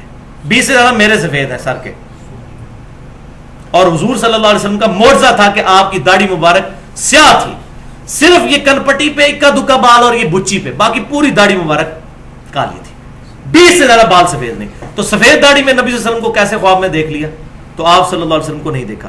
تو یہ میں جو کہہ رہا ہوں کہ یہ ہماری شرح نہیں, شروع سے صحیح بخاری میں جو شرح لکھی گئی سب سے بیسٹ, جس کو بریلوی, دیوبندی, اہل حدیث, اہل سنت کے روانے والے تینوں گروہ مانتے ہیں, فتح الباری ابن حجر اسقلانی رحمۃ اللہ علیہ, المتوفا 852 ہجری, ان کی لکھی ہوئی ہے صحیح بخاری کی شرح. اس میں انہوں نے لکھا ابن سیرین رحمۃ اللہ علیہ کا قول صحیح سند کے ساتھ, کہ ان کو جب بھی کوئی آگے بتاتا تھا کہ میں نے نبی صلی اللہ علیہ وسلم کی خواب میں زیارت کی, تو کہتے تھے پہلے نشانیاں بتاؤ تم نے حضور کو کس طرح دیکھا. وہ کہتا تھا یہ دیکھا. اگر وہ نشانیاں احادیث کے ساتھ میچ کرتی تھی وہ توثیق کرتے تھے, اور اگر میچ نہیں کرتی تھی وہ کہتے تھے تم نے نبی صلی اللہ علیہ وسلم کو خواب میں نہیں دیکھا. اور یہ امام حنیفہ کے استاد ہیں ابن سیرین, المتوفا 110 ہجری, تابعی ہیں. تو یہ اکثر لوگ شیطانی خواب دیکھتے ہیں اور پھر بیان بھی کرتے ہیں. ایک خواب جو میں نے مسئلہ نمبر 71B میں شیطانی خواب بیان کیا تھا, کشف المحجوب میں موجود ہے. بریلوی اور دیوبندی دونوں ترجمہ اس کا چھاپ رہے ہیں. امام حنیفہ کے چیپٹر میں موجود ہے کہ امام حنیفہ رحمۃ اللہ علیہ کی طرف یہ جھوٹا خواب, شیطانی خواب منسوب کر دیا, کیونکہ ان کی کوئی کتاب نہیں جس سے ہم یہ پرکھ سکیں. امام حنیفہ کہتے ہیں میں نے خواب میں دیکھا کہ میں نبی صلی اللہ علیہ وسلم کی قبر مبارک کھود کے اس میں سے حضور کی ہڈیاں جمع کر رہا ہوں. ولیعوذ باللہ. یہ ہمیں کہتے ہیں یا تو نبی کا عقیدہ نہیں مانتے, یہ نہیں مانتے. آپ صلی اللہ علیہ وسلم کا جسم مبارک بالکل صحیح حالت میں موجود ہے. یہ مسلمانوں کا اجماعی عقیدہ ہے, اس پہ کئی احادیث موجود ہیں الحمدللہ. تو جی بعد میں ابن سیرین سے پوچھا, دیکھا ابن سیرین کو وہاں فٹ کیا انہوں نے, ان کو پتا تھا ابن سیرین جو ہے وہ ان کے استاد ہیں, وہی ابن سیرین. ابن سیرین سے کہا استاد جی میں نے خواب دیکھی ہے. تو تابعین نے کہا جی بیٹا پریشانی کی کوئی بات نہیں ہے, تم حضور کی سنتیں جمع کرو گے. پریشانی کی بات تو ہے بھائی, حضور کی سنتیں جمع کرنی تھی. تو اللہ تعالیٰ یہ خواب دکھاتا کہ وہ دیکھ رہے ہیں کہ حضور کے برتن سمیٹ رہے ہیں, آپ سے ان کے کپڑے مبارک اکٹھے کر رہے ہیں, آپ کی چیزیں جمع کی جاتی, ہڈیاں. ولیعوذ باللہ تعالی, ولیعوذ باللہ تعالی. اس کے بعد میں کہتا ہوں جس میں ایمان کی اتنی سی بھی رتی موجود ہے نا, وہ کشف المحجوب کو نہیں چھاپے گا. اور جس کا مرشد نہ ہوئے وہ کتاب پڑھ لے, اے جناب پڑھے. جس کو مرشد نہ ملے وہ یہ کتاب پڑھ لے. اسی طریقے سے نور الدین زنگی والا واقعہ آپ نے اکثر سنا ہوگا. وہ یہودی تھے, نبی صلی اللہ علیہ وسلم کا جسم مبارک قبر سے نکالنا چاہتے تھے. تو آپ صلی اللہ علیہ وسلم نور الدین زنگی کو خواب میں آئے اور کہا کہ جی پہنچ. ولیعوذ باللہ تعالی. اگر یہی معاملات ہونے ہوتے بھائیوں, تو جب یزید نے مسجد نبوی میں 3 دن تک گھوڑے باندھے تھے اور وہ مسجد نبوی میں لید بھی کرتے رہے واقعہ حرہ کے دوران, اس وقت نبی صلی اللہ علیہ وسلم نے کسی کو کیوں نہیں بلایا؟ دنیا بقدر ایفٹ ہے. دنیا میں یزید کے دور کے اندر صحیح مسلم میں موجود ہے, خانہ کعبہ کو اس نے آگ بھی لگائی, شہید کر دیا. حجاج بن یوسف نے دوسری دفعہ کیا, لیکن وہ لشکر ابابیل والا ابراہ کے لیے آیا, ان کے لیے نہیں آیا. یہ اللہ کا معاملہ ہے کب یہ معاملات کرے. تو نبی صلی اللہ علیہ وسلم کے جسم مبارک کی حفاظت کے لیے آپ صلی اللہ علیہ وسلم کو کسی, تو آپ پھر اس میں یہ بول دوں ان کے والے عقیدے سے کہ حضور نے وہ امتیوں سے مدد مانگ لی تو امتی حضور کے مشکل کشا ہوئے, معاذ اللہ استغفر اللہ. تو یہ جھوٹا واقعہ, اس کی کوئی سند نہیں ہے. جس بندے نے واقعہ بیان کیا ہے سمہوتی نے, وہ 10ویں صدی ہجری کا بندہ ہے. 9ویں کے بالکل اینڈ پہ پیدا ہوا, 10ویں میں فوت ہوا 911 ہجری میں. اور اس نے جو یہ واقعہ بیان کیا وہ اپنے سے بھی تقریباً 300-400 سال پہلے کا واقعہ, اور سند کوئی بیان نہیں کیا, یہ بے سند واقعہ ہے. میں ساری جماعتوں کے ساتھ رہوں, سب لوگ تھوک کے حساب سے اس طرح کے خواب بیان کرتے ہیں. آپ دعوت اسلامی میں یہ سبز پگڑیوں والی جماعت میں چلے جائیں, انہوں نے پوری کتابیں چھاپی ہوئی ہیں دعوت اسلامی کی بہاریں. اس میں اتنے واقعات ہیں کہ جی نبی صلی اللہ علیہ وسلم ملتان اجتماع میں آئے اور ساروں کے لیے بشارت فرمائی کہ سب بخشے گئے جتنے اجتماع میں آئے, اور سارے کہتے ہیں سبحان اللہ. ٹھیک ہے جی. اچھا, تذکرہ صدر الشریعہ مفتی امجد علی صاحب کے اوپر ایک کتاب لکھی ہے الیاس قادری صاحب نے, جنہوں نے بہار شریعت لکھی. مفتی امجد علی احمد بریلوی صاحب کے خلیفہ, ان پر لکھی ہے کہ ان کے اس کتاب کے اندر ایک بزرگ کا واقعہ لکھا کہ وہ بزرگ بیمار ہو گئے تو 40 دن تک حضور صلی اللہ علیہ وسلم اس بزرگ کی شکل میں آ کے ان کے شاگردوں کو جو ہے وہ پڑھاتے رہے. یعنی اب حضور کہہ رہے ہیں میری شکل میں شیطان نہیں آ سکتا، اس بزرگ کی شکل میں جب آئیں گے، نبی صلی اللہ علیہ وسلم کی شکل مبارک سے بڑھ کے کس کی شکل خوبصورت ہو سکتی ہے؟ وہ کسی امتی کی شکل میں آئیں گے، وہ شیطان ہی آیا تھا اصل میں، اگر آیا تھا تو اس قسم کے واقعات لکھتے ہیں. اس کو وہ کہتے ہیں جی دعوت اسلامی کی بہار ہے. بالکل اسی طریقے سے ہمارے تبلیغی جماعت کے بھائی جو ہیں، رائمنڈ والی جو پارٹی ہے، وہ بھی اس طرح کے واقعات، اس کو کارگزاری کا نام، جی جماعت آئی کارگزاری سنیں. اور ان کے عام آدمی کہتے ہیں جی ہمارے بزرگوں نے منع کیا، حاجی عبد الوہاب صاحب منع کرتے ہیں، حضرات منع فرماتے ہیں. لیکن حضرات کو یہ حاجی عبد الوہاب صاحب تو یہ نبی صلی اللہ علیہ وسلم کے مشورے سے سارا کام لے کے چل رہے ہیں. یہ کمرہ ہے جہاں نبی صلی اللہ علیہ وسلم تشریف لاتے ہیں رائے میں. ٹھیک ہے، شکر ہے میں نے اس کمرے کی زیارت نہیں کی، مجھے بڑا شوق تھا اس وقت، میں بھی تبلیغی جماعت میں تھا، لیکن بڑا رش تھا، میں جا نہیں سکا اس کمرے تک. تو یہ یہاں نبی صلی اللہ علیہ وسلم آتے ہیں، تشریف لاتے ہیں، اور یہ حاجی عبد الوہاب صاحب ان کے مشورے سے یہ سارا جماعت کا کام لے کر چل رہے ہیں. تو یہ وہ بھی بیان کرتے ہیں. اور طاہر القادری صاحب کا خواب تو ماشاءاللہ انٹرنیٹ کے اوپر موجود ہے. انہوں نے یہاں تک کہہ دیا کہ جی نبی صلی اللہ علیہ وسلم نے واپسی پہ مدینہ شریف جانے کے لیے مجھ سے ٹکٹ مانگا، اور ٹیکسی کا کرایہ بھی یہاں پر پھرنے کے لیے مجھ سے مانگا. اور پھر وہ کہتے ہیں جی میں نے خواب دیکھا ہے، اللہ کی قسم میں جھوٹ نہیں بولتا. اور میں طاہر القادری صاحب، الیاس قادری صاحب، حاجی عبد الوہاب صاحب، ان سارے بزرگوں کی 100% تصدیق کرتا ہوں کہ واقعی یہ خواب دیکھتے ہیں. اور یہ میں وہ شرح صدر جو مجھے ہوا ہے وہ میں بیان کرنے لگا ہوں. یہ بالکل صحیح کہتے ہیں، یہ جھوٹ نہیں کہتے، ان کو خواب آتے ہیں. دماغ خراب ہے کسی کا خواب بیان کرے اس طرح. تو یہ ٹروتھ بھی میں ریویل کر دیتا ہوں کہ اصل میں شیطان ان کے ساتھ کھیل رہا ہوتا ہے. اب آپ کو بات سمجھ آئے گی، شیطان میری شکل میں نہیں آ سکتا، کسی اور شکل میں آئے گا اور ان کو اس قسم کے خواب دلائے جائیں گے. اور اگر کوئی کہتا ہے جی نہیں نہیں یہ رحمانی خواب ہیں اور نبی صلی اللہ علیہ وسلم تو خواب میں آتے ہی آتے ہیں، تو پھر میں وہی علمی جواب اور پھکی والا جواب دوں گا جو میں پہلے دے چکا، کہ پھر سنن دارقطنی میں انٹرنیشنل نمبر کے مطابق 1135 نمبر حدیث ہے. امام دارقطنی نے اپنے استاد ابو جعفر احمد بن اسحاق سے نقل کیا کہ وہ کہتے ہیں کہ میں بھی پہلے خود کوفیوں کے مذہب پہ تھا اور رفع الیدین کا قائل نہیں تھا. پھر میں نے نبی صلی اللہ علیہ وسلم کو خواب میں دیکھا کہ آپ صلی اللہ علیہ وسلم نے نماز شروع کرتے وقت رفع الیدین کیا، رکوع میں جاتے وقت کیا اور رکوع سے اٹھتے وقت. تو میرے موقف جو ہے اس معاملے میں پھر چینج ہو گیا، اس میں امپلائڈ ہے یہ بات. تو یہ پھر کہیں کہ یہ خواب ہے تو آپ بھی سب کے سب رفع الیدین شروع کر دیں. اتنے بڑے بزرگ کا خواب ہے، اور یہ بزرگ کوئی آج کے نہیں ہے، 900-1000 سال پرانے بزرگ ہیں، یہ 1000 سال پرانے بزرگ. تو خواب مانے پھر کہیں گے نہیں ہم اپنے بزرگوں کا ہی خواب مانتے ہیں. تو یہ اپنے بزرگوں کے خواب کیا بیداری میں ان کے معاملات مانتے ہیں. اور اس حد تک یہ آخر کے لیے میں نے واقعہ رکھا تھا جو مشہور ہے، ہمارا جو ریسرچ پیپر ہے رسول اللہ کی آخری وصیتیں صلی اللہ علیہ وسلم، ریسرچ پیپر نمبر 1، اس پہ بھی میں نے یہ واقعہ ڈالا ہے. یہ میں اینڈ پہ بیان کر دیتا ہوں. فضائل اعمال کے اندر جو چیپٹر الگ سے فضائل درود اور فضائل حج چھپا ہوا ہے. فضائل حج جو رائے ونڈ سے کتب خانہ فیضی سے شائع ہوتی ہے لاہور سے، واقعہ نمبر 12 صفحہ 166. اور الیاس قادری صاحب جو دعوت اسلامی کو لے کے چل رہے ہیں، ان کی فضائل سنت کا چیپٹر ہے مصافہ اور معانقہ کی سنتیں اور آداب، اور اس کا صفحہ ہے 654. یہ پرانی فضائل سنت، نئی والے کا مجھے صفحہ نہیں پتا، یہ پرانی جو میرے پاس پڑی ہے جس سے میں بھی 10 سال تک درس دیتا رہا. اس میں واقعہ نقل کرتے ہیں فضائل اعمال میں بھی فضائل سنت میں بھی کہ 555 ہجری میں نبی صلی اللہ علیہ وسلم کی وفات کے 550 سال کے بعد شیخ احمد رفائی قبر رسول پر حاضر ہوئے اور عربی کے اشعار پڑھے جن کا ترجمہ کچھ یوں تھا کہ اے اللہ کے رسول، جب تک میں مصر میں تھا صلی اللہ علیہ وسلم تو میری روح آ کر آستانہ اقدس پہ حاضری دیتی تھی. اب یہ پتہ نہیں کون سی روح ہے جو جسم سے نکل کے وہاں پہنچتی پھر واپس چلی جاتی ہے. اب میں خود آیا ہوں، آپ صلی اللہ علیہ وسلم اپنا ہاتھ مبارک قبر سے باہر نکالیے، میں اس کو بوسہ دینا چاہتا ہوں. تو شیخ زکریا صاحب لکھتے ہیں 90,000 لوگوں کی موجودگی میں، یعنی بیداری میں. ہمارا تو خواب نہیں رفع الیدین والا ماننے کے لیے تیار، اپنا بیداری میں اپنے بزرگ کا 90,000 لوگوں کی موجودگی میں 555 ہجری میں شیخ احمد رفائی کے لیے معاذ اللہ استغفر اللہ، وہ کہتے ہیں نبی صلی اللہ علیہ وسلم نے اپنا ہاتھ مبارک قبر سے باہر نکالا، انہوں نے اس کو بوسہ دیا. اور اس منظر کو دیکھنے والوں میں شیخ عبد القادر جیلانی کا نام بھی ذکر کیا جاتا ہے تاکہ ساری سہم جائیں کہ اتنے بڑے بزرگ نے یہ دیکھا ہے تو پھر کوئی صحیح ہوگا. ان کا نام ویسے ہی ٹھوپ دیا کہ سارے سہم جائیں کہ شیخ عبد القادر جیلانی وہ 11ویں سرکار، تاکہ وہ انکار کر ہی نہ سکے. اور بھائی کس نے دیکھا اور کہاں ہوا؟ یہ 555 ہجری، آج 1434 ہجری ہے، یہ 900 سال پہلے کا واقعہ ہے.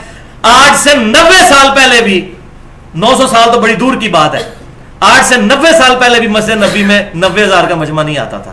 یہ تو شافعات کی توسیع کے بعد اب